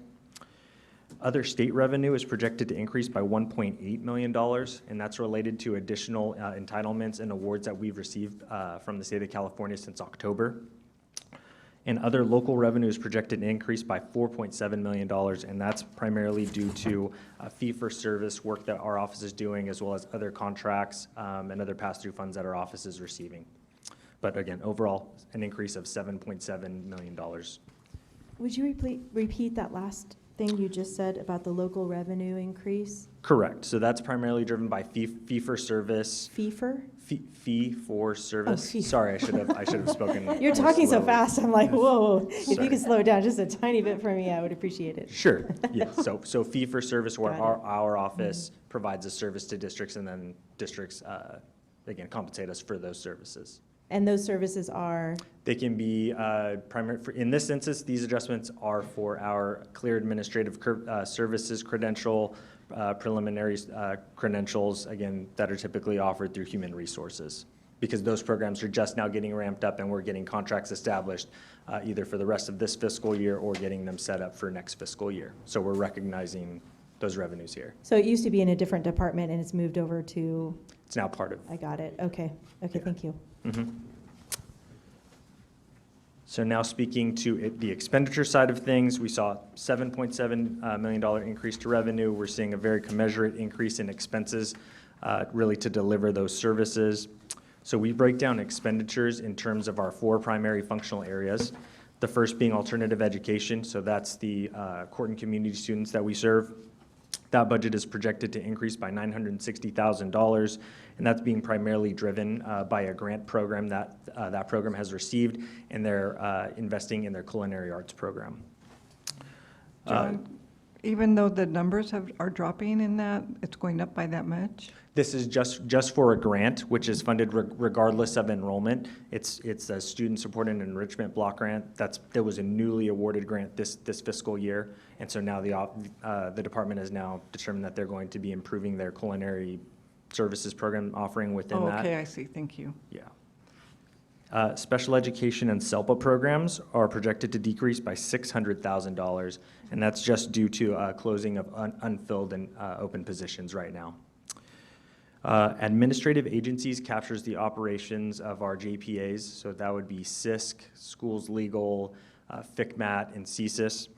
Between those agencies, we're projecting an increase of $286,000 for the remainder of the year. And lastly, county operated is all of our county office departments that don't fall into one of those first three categories. So fiscal services, human resources, facilities, all of those departments capture these operations. And we're projecting an increase of $7.3 million there. And a lot of it is due to the fee-for-service work. So now these are the expenditures associated with all those contracts, and that's primarily what makes up that number. Can you tell me why, again, that the special ed is going to be in the red and not the black? That's just a decrease in expenditures. So there were open positions that the program, now that they are midway through, this is just over midway through the school year, they realized we don't actually need those open positions on the books, so they're closing them, which is resulting in an expenditure savings. So we have a couple other, the next page looks at our other primary funds, and you'll see charter school fund revenues are projected to increase by $11,000. That's very nominal, and I should reiterate, that is for the Valley Oaks Charter School specifically. Child Development Fund is seeing a larger increase of $2.3 million, and that's due to a revised contract with the state of California. They've revised the number of slots that they've allocated for Kern County, and that's just an acknowledgement of that. And lastly, the Cafeteria Fund has a nominal increase of $13,000 in projected revenue. On the next page, we look at the expenditures for those same funds. And Valley Oaks Charter School is projecting to increase expenses by about $62,000. The Child Development Fund is projecting to increase by $2.4 million, which is, again, right in line with that increase in revenue that they just received. These are dollars now flowing out. And the Cafeteria Fund is projected to increase expenses by $196,000. So we do have a central kitchen that is going to be going online pretty soon here. And so some of these expenses are associated with just getting some of the equipment and ancillary equipment just to get it up and running for day one. And they've also purchased a vehicle so that they can fulfill the contracts that they've engaged in for next school year. I have a question about that. Oh, go Yes. ahead. On the charter school, why is the funding going up so much for Valley Oaks since the new move? It seems like they would have less expenses now. It must be a nominal change. It could be something as simple as utilities are projected to be slightly higher this year just based on how they're pacing. That's why expenses are projected to go up. So it's just our point in time based on actual expenses that have gone through January 31st. This is our best guess at where we think they're going to end up. And this is all in collaboration with the Valley Oaks director. We're looking each budget line, and this is where they believe that they think they're going to finish. Okay. And the Child Development Fund, is that like a professional development for teachers, or what is that fund for? For Kern County Superintendent of Schools, it's primarily reimbursement for child care. So okay. there are so many slots allocated by the state of California, and our child care program recruits and fills those slots. And then, again, we pass through those funds for those child care services. And that's an increase of over $2 million Correct. for And child care. based on the number of slots that we've received and have been allocated by the state of California. So if you saw on the revenue slide, the state allocated us almost $2.4 million more, and this is almost exactly the amount of pass-through. Okay, thank you. So really, the next page is just a summary, but really everything that I just mentioned. It takes into account all of our actual expenditures through January 31st. And we don't do this all alone. Every month and sometimes weekly, we're meeting with our program directors, program partners to make sure our budget aligns with our organizational plans, with all of our educational plans, and it's fiscal services duty to make sure that our budget is developed with the state standards in mind, that it's developed with all the criteria and standards for approval, and ensures that our organization is fiscally stable. So that's the end of my presentation. I hope I didn't bore you, but I welcome any questions you might have. Thank you, John. Do we have a motion? Motion to accept and file. Second. All those in favor? Aye. Any opposed? Thank you. And we are now on 5.1. Members of the board will report. Trustee Cisneros, do you have any report? I do, thank you. I remember a couple months ago, Trustee Beechner mentioned that we should be focusing more on academics, and I thought this would be a great opportunity to talk about an issue that was brought to my attention the other day from one of our high school not our high school, but Kern County High School. So I was invited to speak at an event for the Sons of the American Revolution on Saturday, which was pretty interesting. I've never been to their group before, and I just shared a little bit about my background and my experience here on the board, and I just spoke as an individual, not on behalf of the board, my experience. And she came to me after the meeting and said that she was concerned about high school students that leave their school and go to the alt-ed program, the track that they're on. So in the high school system, they're on a certain track to complete their requirements for graduation. And then when they go to the alt-ed program, sometimes the track is it looks a little bit different. And then if they, according to her, if they complete whatever they need to complete or show progress with behavior or whatever they need to do to qualify to come back to the school of residency, they're off track. And she said, as a teacher, that's really concerning. So I just wanted to bring that to the board's attention and to see, I'll ask you, Dr. Mendiburo, what that process looks like, and have you noticed that? Has that been a trend, or how can we intervene with this issue? Yeah, so when students come to us in the community schools, they come for various reasons. One is they're either credit recovery, so they're behind for their credit to graduate, so they come to us for that specific purpose. They'll come to us as just a different alternative setting. A lot of times that's parent request or school request. The child may be having difficulties in class or paying attention, so they'll request a community school placement. And so they stay on track for graduation. What she's probably referring to most likely is those students who are expelled from a school district come to the alt-ed program. We follow the plan that the district put in place for them to be enrolled in their program. So the student has to complete certain criteria, whether it's courses, credits, behavioral support, social support, whatever those criteria are, they get that through our program.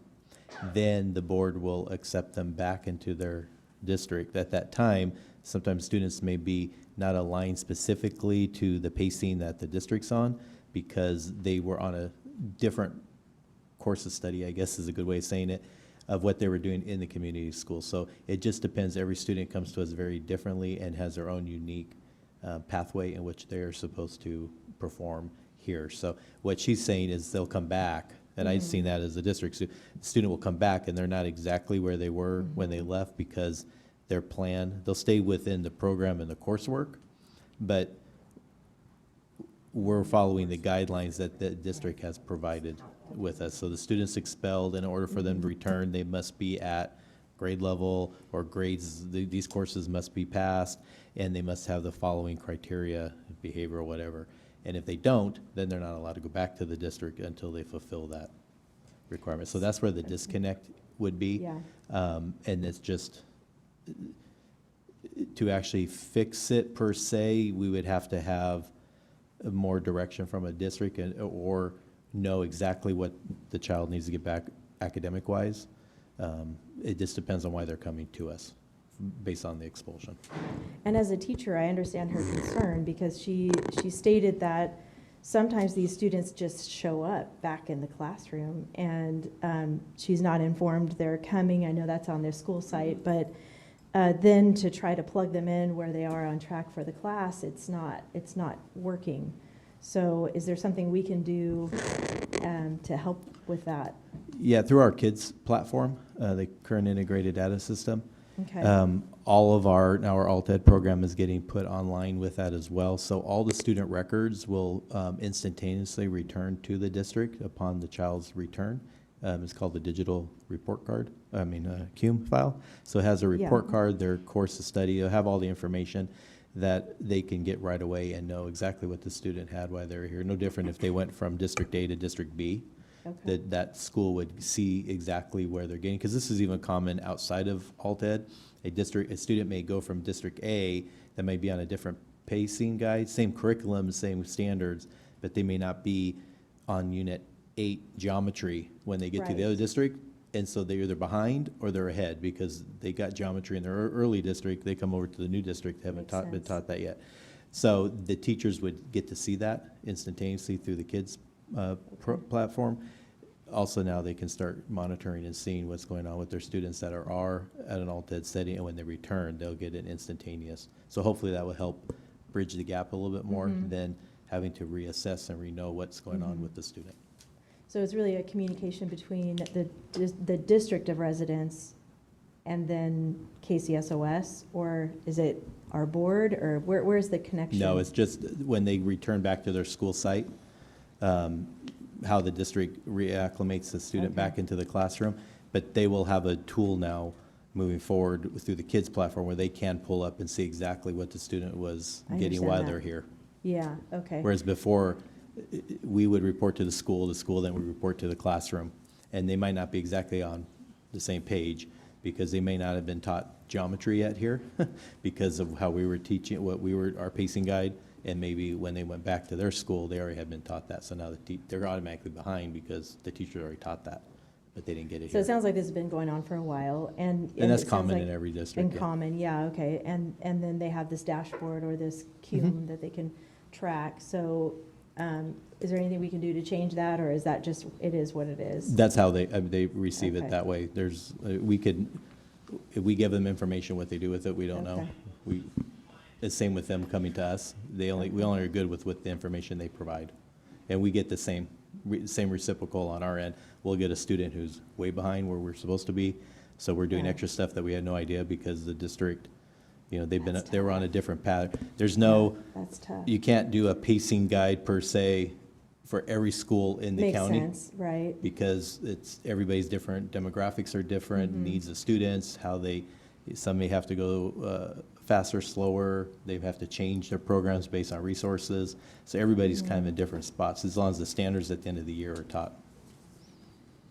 Is it affecting the graduation rate in those other high schools when they come back and they're off track? No, because when they return, they have to be at the point where the district would accept them, otherwise they wouldn't accept them back because they're not at the point where they're supposed to be.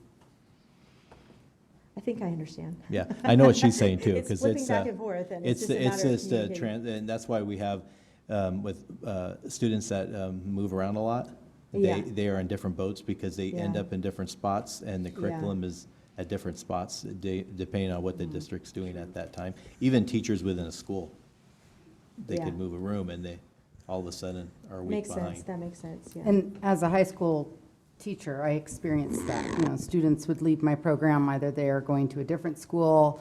I taught ag, so a very specific subject. They're going to go to another school and take ag.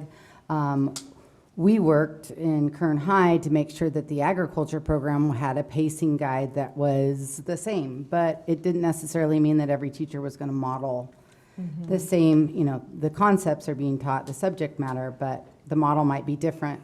But certainly when I lost them to alt ed, if they were taking biology, but for me, they're taking ag biology, although we meet the same standards, we're going to teach those things in a variety of ways. So now I'm going to get a student back that, has had some basic biology work, but hasn't necessarily had the animal anatomy, physiology work. So that is, an example that I used to see in the classroom from those students that are returning. And I would say it's probably, just based on the alignment of, that pacing. And we used to really hit it hard, benchmarks, our testing, and it was across the board. And I think Kern High has actually gotten better at that, at least within their district in the high school that I've seen. But I don't know specifically how it works with the alt ed curriculum, because you're looking at that curriculum now, right? Yes, I am. Yeah, and so that curriculum, of course, is going to be different than what Kern High is teaching, because, the standards are going to be the same, Yeah. but essentially. So I would assume some of it has got to be from that, so. Just to add my 2 cents. Yeah, so for her, oh, sorry. Alt ed is, a lot of it is accelerated. Oh, so the pacing is different? Yeah. Because they do Yeah. use Edmentum at this high school, so, The pacing okay. it's fast. Like they But can it's- catch They up. can catch up really fast. Yeah. You're like, wait, Yeah, you're they're- graduating? Yeah, exactly. I couldn't get you to pass. Exactly. So your alt ed is accelerated credits, accelerated school So this teacher probably should talk to her principal maybe and just try to coordinate a little bit better with when they come back. Okay. She might want to suggest check that out some of the continuation schools as well. A lot of the experiences that I have had and many of the other teachers have had is that when a student winds up or is thought to be incorrigible by his district, he winds up in a continuation school, which I assume is also alternative education. Right. They flourish there. And it certainly isn't because it was easier to get through there because of the accelerated pace. Right. You know, this is your final stop. Well, they get more attention as well. Yes, they do. Smaller classes, more attention. Anything else, trustees? Yes, I do have an update on the parental notification policy, that whole litigation that was between the state and Chino Valley. So there was a landmark victory for parental rights in California. Attorney General Rob Bonta and Governor Newsom has chosen not to appeal a court decision that upheld key portions of the Chino Valley Unified School District's parental notification policy. This decision effectively ends the state's legal challenge against the district and marks a significant shift in the battle over parental rights in public schools. So as of March this month of 2025, Chino Valley has revised its parental notification policy to comply with the court's decision.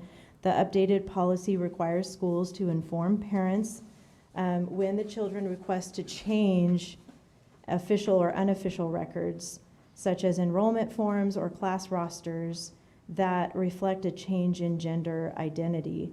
The court victory for Chino Valley aligns with a major new federal policy that issued by President Donald Trump in his January 29th, 2025 executive order ending radical indoctrination in K-12 schooling.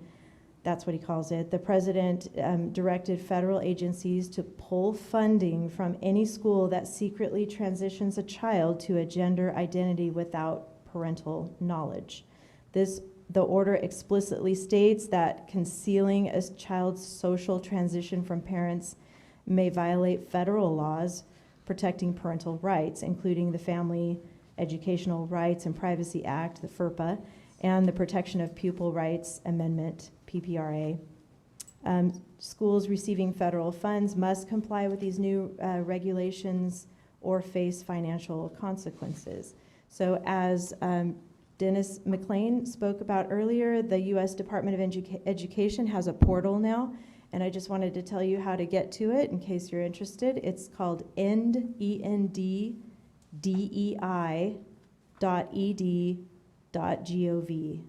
So it's enddei.ed.gov, and it's a portal to report even insufficient parental notification policies, CRT, DEI. So I would like to talk about the fact, this brought up something in my mind as I was thinking about this, because the alt ed schools do not have, my understanding, they don't have their own policies, the policies that the schools from where the students come follow the student. So if a student comes from Ridgeview and goes to the alt ed program, that Ridgeview policy sticks with them. So if you have an alt ed setting of 10, 15 different high schools from Kern County in one setting, each student would then have a different set of policies that they would have to refer back to if there was ever an issue about anything. I just want to clarify that first before I ask the next question. Any record that comes to our office has to be maintained. Nothing can be changed without it going back to the district. So But the their student, policies come, so like. we if- can't override their policy. So if say Kern High, Tehachapi, Wasco, they send a student to us, we take the record that comes to us. If they Okay. want to change the record while they're in our program, we don't change it. It goes back to the district and notifying of the parents to say, we have a request to change. We can't legally change the document because they're not our student. They're in our program, but they're not our student. Probation students are all filtered and funneled through the probation department, so we can't change them either. So if a student comes to us and says, I want to be the opposite now, we have to contact probation and say, this is what's going on. We can't change that. Same with the students who come to us in the community school. So our policy is we can't change it. Even if the district allows it, that has to be done by the district. Notification has to be done through the parent or whatever their policy is to the district, but we would not be able to, nor would we recognize a different legal document change. Okay, so when We you, can't have our own policy for our own schools then? They're not our students. Okay. We're Because I serving the know district. I'm still in contact with a lot of the alternative schools and continuation people through probation. But they're having issues with the kids doing that. I mean, one day they come in and want to be this, one day they would come in and want to be that. They could be an animal, they could be a girl, a boy, and then they're pulling their hair out, you know, so there's nothing we can do about that? Because they're not changing their official record. If they come in and say, I want to change my record to an animal, we can't do that. We won't do it. It has to go back to either the probation department or to the school district in which a child came through us. Okay, so we can't place a policy that says, we're not having that every day done. We can't make a policy that says, you're gonna stay with whatever your school says you are. Yeah, that's what we follow. Okay, So if they come and say, I want to be a cat, we're not going to call them a cat. okay. but if they request to change, it has to go back to the district, so there's still a loophole right there. That's go to the district because it's their student who they've assigned to our program. And same with our special ed students. If we have a student who comes to us in special education and they say they want to change, it has to go back to the district. That's their student. We don't have any legal right to go in and change their official documentation. Do we have any legal right to inform the parents that they're asking for that change? We have always typically contacted parents. That has never changed, how we do it. But we Because can't they're write not a our- policy that says it in black and white? No, that because we they're can not our have that? students. Okay, so I understand what you're saying, and I know that we've talked about this many times. If I could see the ed codes that reflect that, you know, just so that I can get in my own head the laws that are written that state that about alt ed programs, I really need that. I'll look. I don't think there's ed code that specifically says Okay. you can or can't. Our practice in this office is they're not our students. They're, I shouldn't say they're not our students. We're serving the they are. students. They're our students, but we're Right. serving them on behalf of the school district. So we have to follow and adhere to the district's policy. So if Okay. they send us one gender and it's the opposite gender, we have to recognize that gender according to their record. If that student wants to change it while they're here, it goes back to the district because that's their student. They're getting funded by the state for that student who's coming to us for services.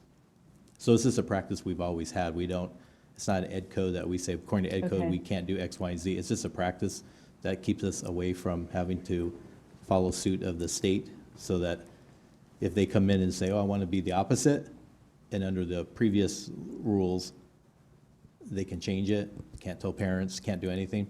We've never upheld that because they're not students of Kern County Superintendent Schools. We're just serving those students. I understand know the what you're difference. saying, but Yeah. if we put in a policy, right now, we're not doing anything that would change that because we're still following that policy. We would be, It's a practice, but The word crepuscular comes in. can we get around that? Is there a way around the practice to say, let's make this official? I could check, but I doubt it. Based on Because what I here's the said, thing, you know. we don't change student records. We never have, we never will. So to have a policy that says we're not going to change records doesn't do The anything. policy would say, inform parents. Right, but we can't do that. We contact the districts. We contact them in regards to what's going on for their children, what's going on while they're in our program, and it's up to them to do what they need to do according to their policies and jurisdiction within their district.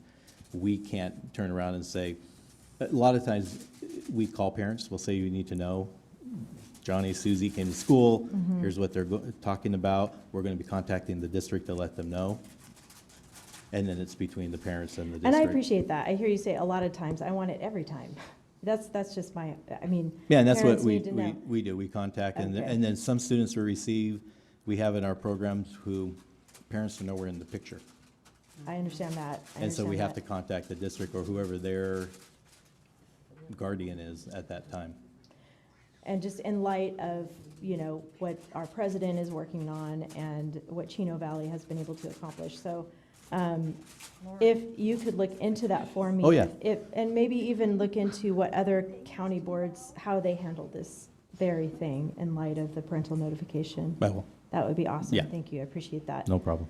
And it's, speaking along those lines a little bit, it's interesting that Governor Newsom suddenly expressed a change in his thinking. I know. He wants to run for president. Now he's saying about transgender athletes' participation in women's sports. And in a podcast episode featuring conservative activist Charlie Kirk, Newsom suddenly stated that he believes now that allowing transgender women and girls to compete in female sports is deeply unfair, is the quote.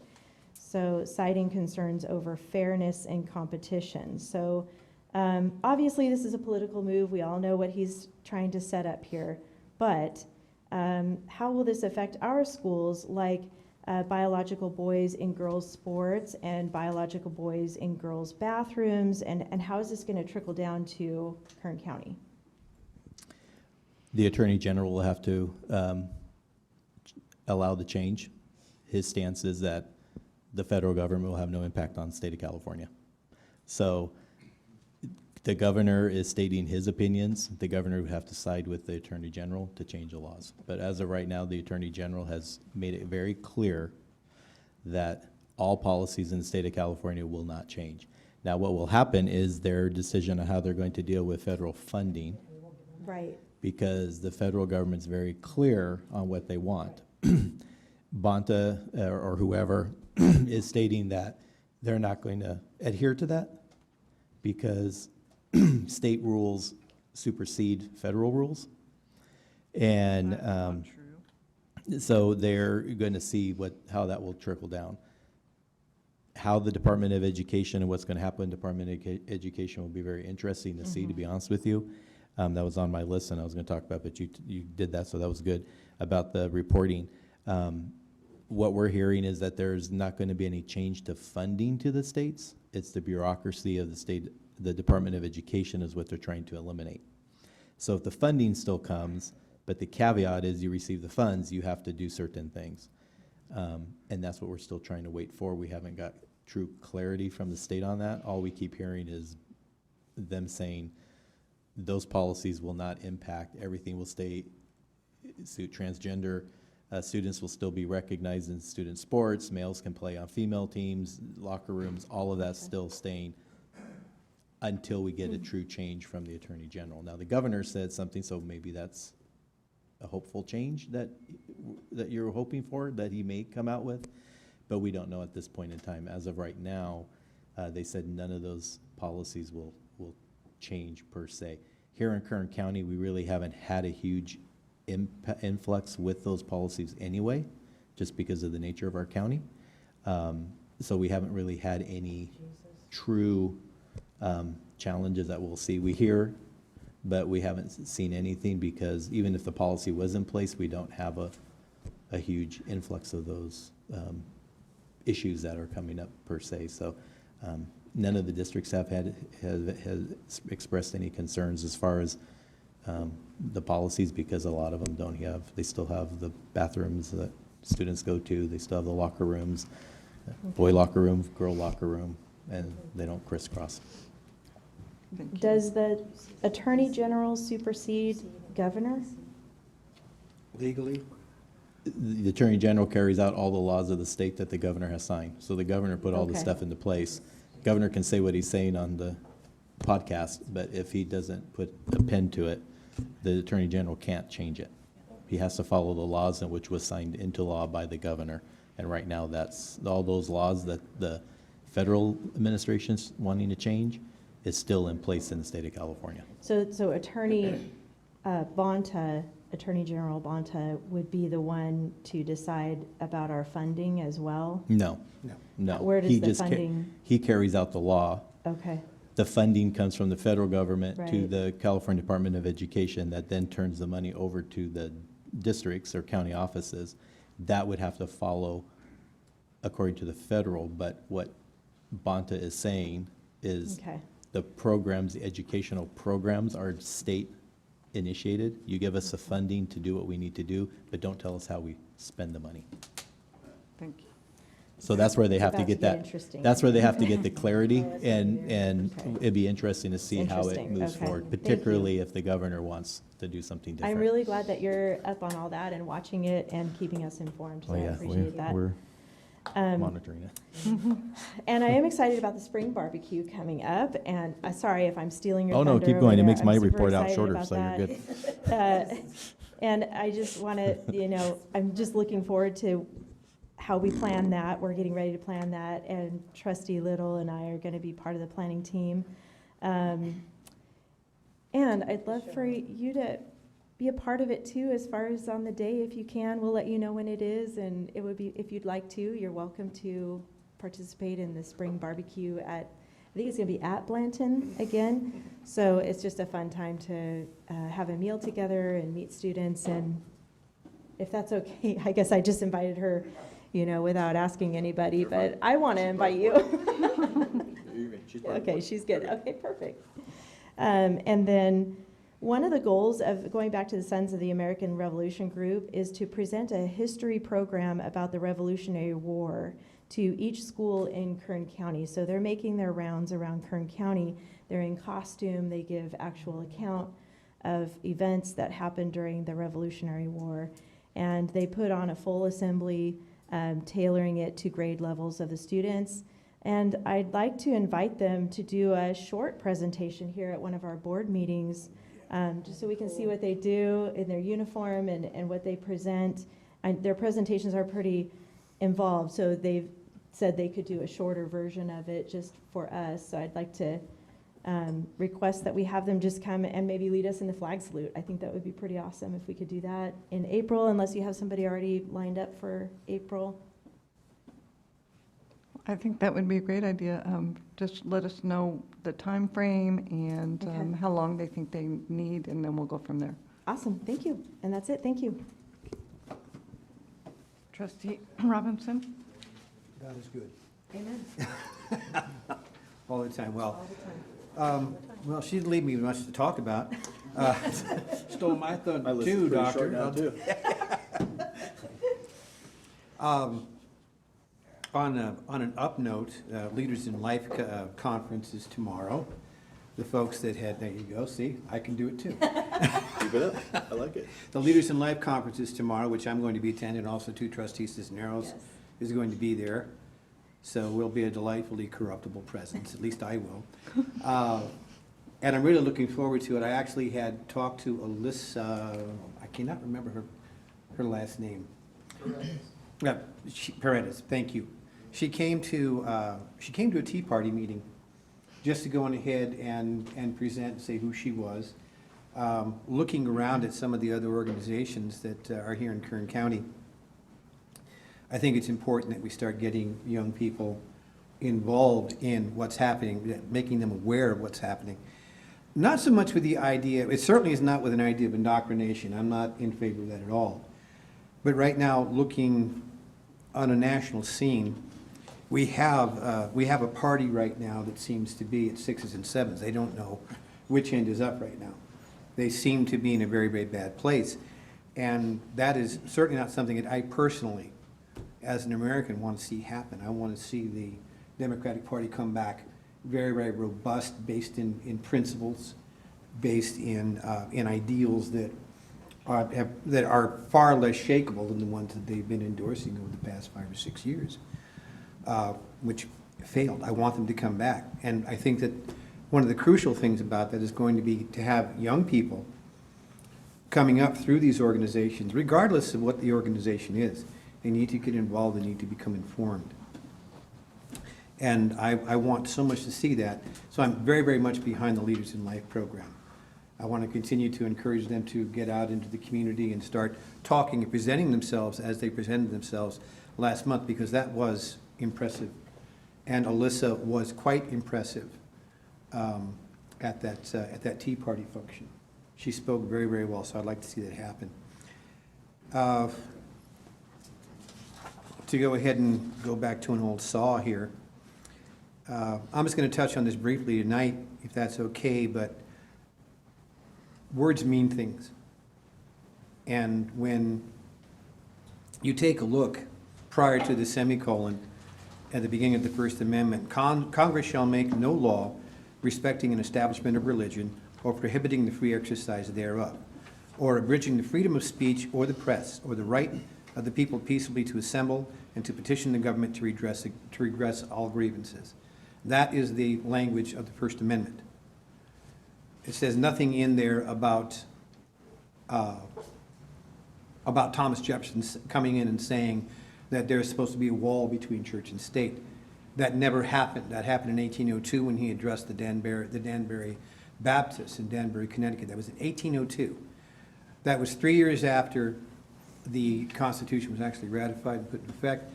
And Jefferson's contribution to the Constitution, which didn't touch on the First Amendment, was through the mail, because he was the American plenipotentiary to France at the time. All the communications he had were going through James Madison.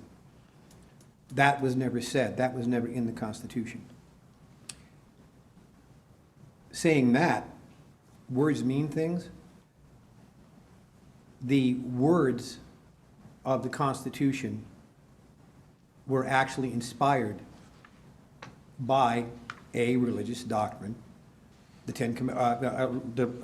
Bible in general, and the Ten Commandments are just reminders of our responsibilities, not just as Christians, but as human beings.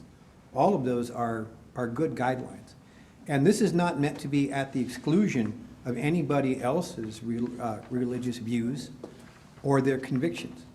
I think that all of them should be expressed and should be expressed freely.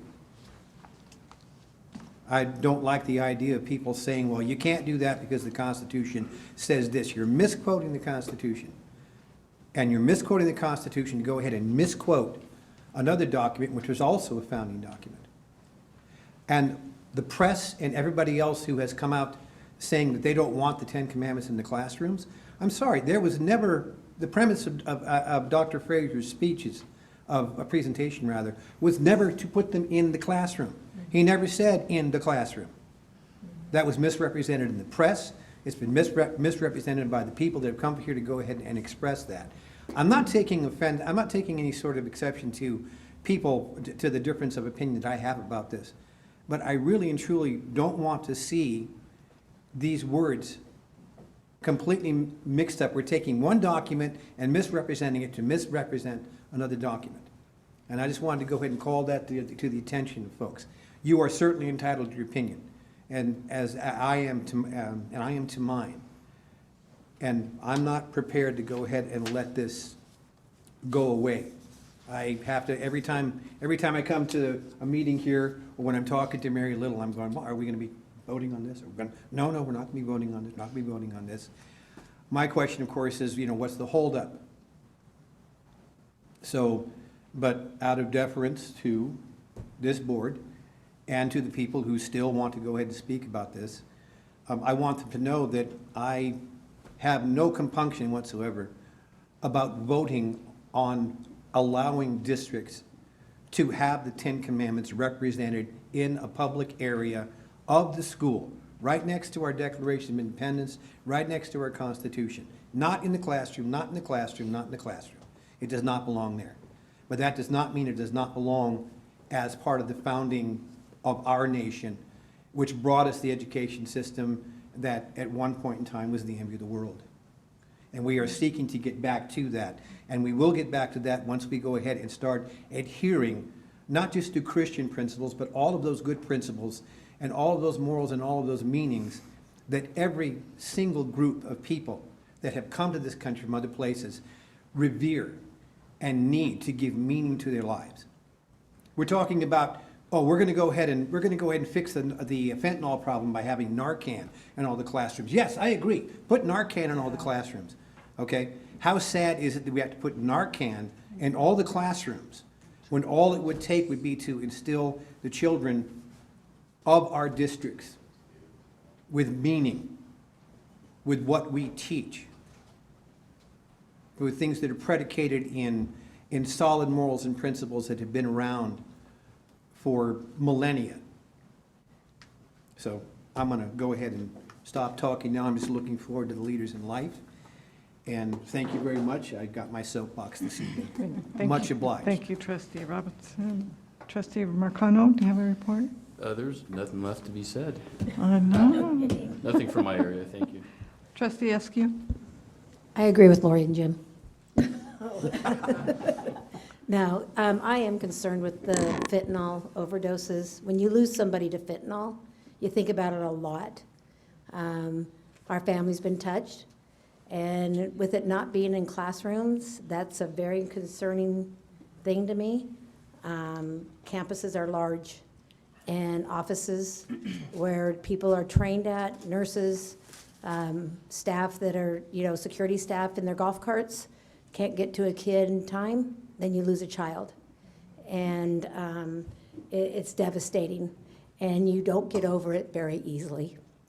So that is very much a concern to me, and I don't understand why we don't have them in classrooms, I don't know if our board can do anything about that or change. I know it's a state policy. I don't know how we can change it. I don't know why it's not a requirement. I don't understand CPR not being a requirement now for certified teachers. I don't know. I just have a lot of questions about it. So that's just my 2 cents, but I'll just agree with Lori and Jim too. Thanks. Trustee Beechner?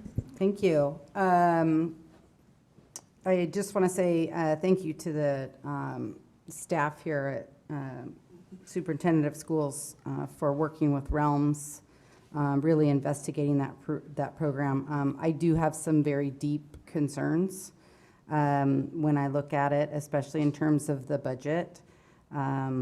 We are obviously in a crunch of a budget across the nation, and I appreciate Realms showing up to hear some of that, and I'm sure it's very difficult to lay off teachers or, group class levels together. That's difficult on the teachers that are still there. So thank you, everybody, for their efforts. I do want to make certain that we will see the final MOU. And I also want to make sure that we stay very well updated on what their projection is financially as they move forward. 2 other things that I want to kind of make everybody or let everybody know about. The Kern County Farm Bureau will be hosting their annual Farm Day in the city. That takes place at the Kern County Fairgrounds March 19th and 20th. There will be many agriculture organizations there that will be doing hands-on education for students in Kern County. So they'll see about 6,000 elementary school students across 2 days. Bakersfield College will be there. Animal Science Department will be there. And so a lot of good hands-on activity and just some there's some really fabulous companies out there that participate, and Farm Bureau does an excellent job putting that on. Is it a free event? It is it is free. It is not necessarily an open to the public. It is through the schools, but I am certain that if you reach out to Farm Bureau, they can tell you how to access that. But it's essentially a field trip. So lots and lots of schools will be participating. What's that? My grandkids did that. Yeah. And then the other one that is a little later in April, but a good time to be reminded that the annual Garden Fest will take place at Bakersfield College on April 26th. I know the department is working incredibly hard to make that successful. We had some bad weather last year, so they're excited to kind of revamp and get started. And so that'll be on April 26th, 9 to 4. Should be a nice spring day. Come out and buy your plants. That's all free. Yeah. They have some great plants that It's amazing. Yeah. it's amazing. And I drove by there the other day and I saw them getting ready for it. So I was Oh, man, if you guys haven't been to the college campus and seen the new horticulture unit or the ag building that's going up, ooh, thank you, Measure J from years ago. That campus is amazing, what we've been able to do up there. So if you get a chance to go up for Garden Fest, it's great. It is a good day. I don't have anything else except I think everybody else covered quite a bit. We did go to the trustee dinner, and so I was there. Didn't have beef. Yeah, we didn't have beef. I think probably a lot of people noticed that we didn't have the choice of beef this year. Cluck, cluck. But the dinner was still good. The presentations were great by the schools, and the band, this band that came from, what school was it? Delano. Just want to congratulate those students. They were fabulous. Did a good job. They were great performers. Yeah, they were. Especially, you would know, you are in the performing business, so they were great. It was a joy to listen to them, and we got an update with our budget, and I don't quite agree with it. I think we're going to be in trouble, but so thank you for everybody's participation, and now we have our student representative, Ms. Valencia. You guys said most of it, but I did like the presentation that they gave with like the whole like fentanyl and everything, because I feel like that's something that should be said and like done for, because like there's a lot of kids that have lost their lives, and it's like to them it's like addictive. Like if they wanted to stop, it's like something they feel like they need to do, and they can't stop even if they had the choice to, because it's like something they're like done to and drawn to. So it's like really scary that they have to go through that. So I'm glad that somebody spoke up about it. I was really happy about that. Oh, good. Yeah, and make sure you come to the barbecue, because it is a great time. So if you have any input on how you would like that to go, just let us know. Dr. Mendenborough? Can I say one thing before you start? I just want to go back to Farm Day in the City. You guys are all invited to that. So if you want to come and see those kids that come around there, I absolutely will make sure that you get there. Publicly, I can't say to anybody on TV, come on down. But yes, the board, of course. Thank you, So let Trustee me know if you plan Bishop. on coming, and I'll meet you at the gate. Thank you. That's an honor. Thank you for doing that. Just a couple Did you have anything else? Oh, go ahead. That was it. Okay, sorry. Just a couple of items. Just to allude to what Trustee Beechner was talking about in regards to the budget, one thing that we can do, and we can do it with all of the charters that are authorized by the board, is during interim reports, when John Medina does an update for our budget, he could, if there's any concerns, can bring it to your attention at that time, because we get interim reports by the charters the same as school districts they have to submit. So if there's any areas of concern, we can bring it to your attention then, instead of waiting for an annual update and going, by the way. So that way you know if they're still on track, if there's any issues, or if there's concerns. So I really that could appreciate easily be that. done That was during great. those presentations. Good job. May 9th, the barbecue, as Trustee Cisneros mentioned, any of you that would like to participate in the planning, let me know. We could get you on the Zoom schedule that we have, that we're going to be planning with both Mary and Lori. It's a great event. Leaders in Life, as was mentioned, it will be this Thursday. If any of you want to pop by, it's at 9 o'clock over at the Mechanics Bank Arena. So if you'd like to come over there, and we'll let you in and you get to see all the fun stuff. Department of Ed, we've already talked about. Don't need to talk about that anymore. We'll see as we continue. Fire impact, we have not had a huge impact from the students. LA, as I mentioned earlier, had a lot of decline in their county, so they've had spots. So some students, but not a significant number as we had in the past. And the last thing I want to update is History Day. Many of your districts, they won History Day, and they're going to be moving on to May 1st through 4th up in Sacramento, representing Kern County. So Panama Schools, Norris Schools, Rio Bravo Greeley, Wasco High, Wasco Elementary, BCSD Schools, DiGiorgio, Fruitvale, and 3 Kern High School District schools, Arvin, Stockdale, and Liberty, all will represent Kern County up in Sacramento. Nice. So just wanted to let you know about that. And other than that, have a wonderful rest of the month. And I forgot one thing. I did get to read to students at elementary school, and it was so fun. I can't believe how much fun I had, and they were so cute. So if you ever get a chance to go read to the students, it just brought a lot of joy to my heart to be able to do that. We had a lot of fun. So, thank you all for your participation tonight, and thank you, audience, for coming and being here. We appreciate all of you. We are adjourned until next meeting on April 8th, 2025. Thank you.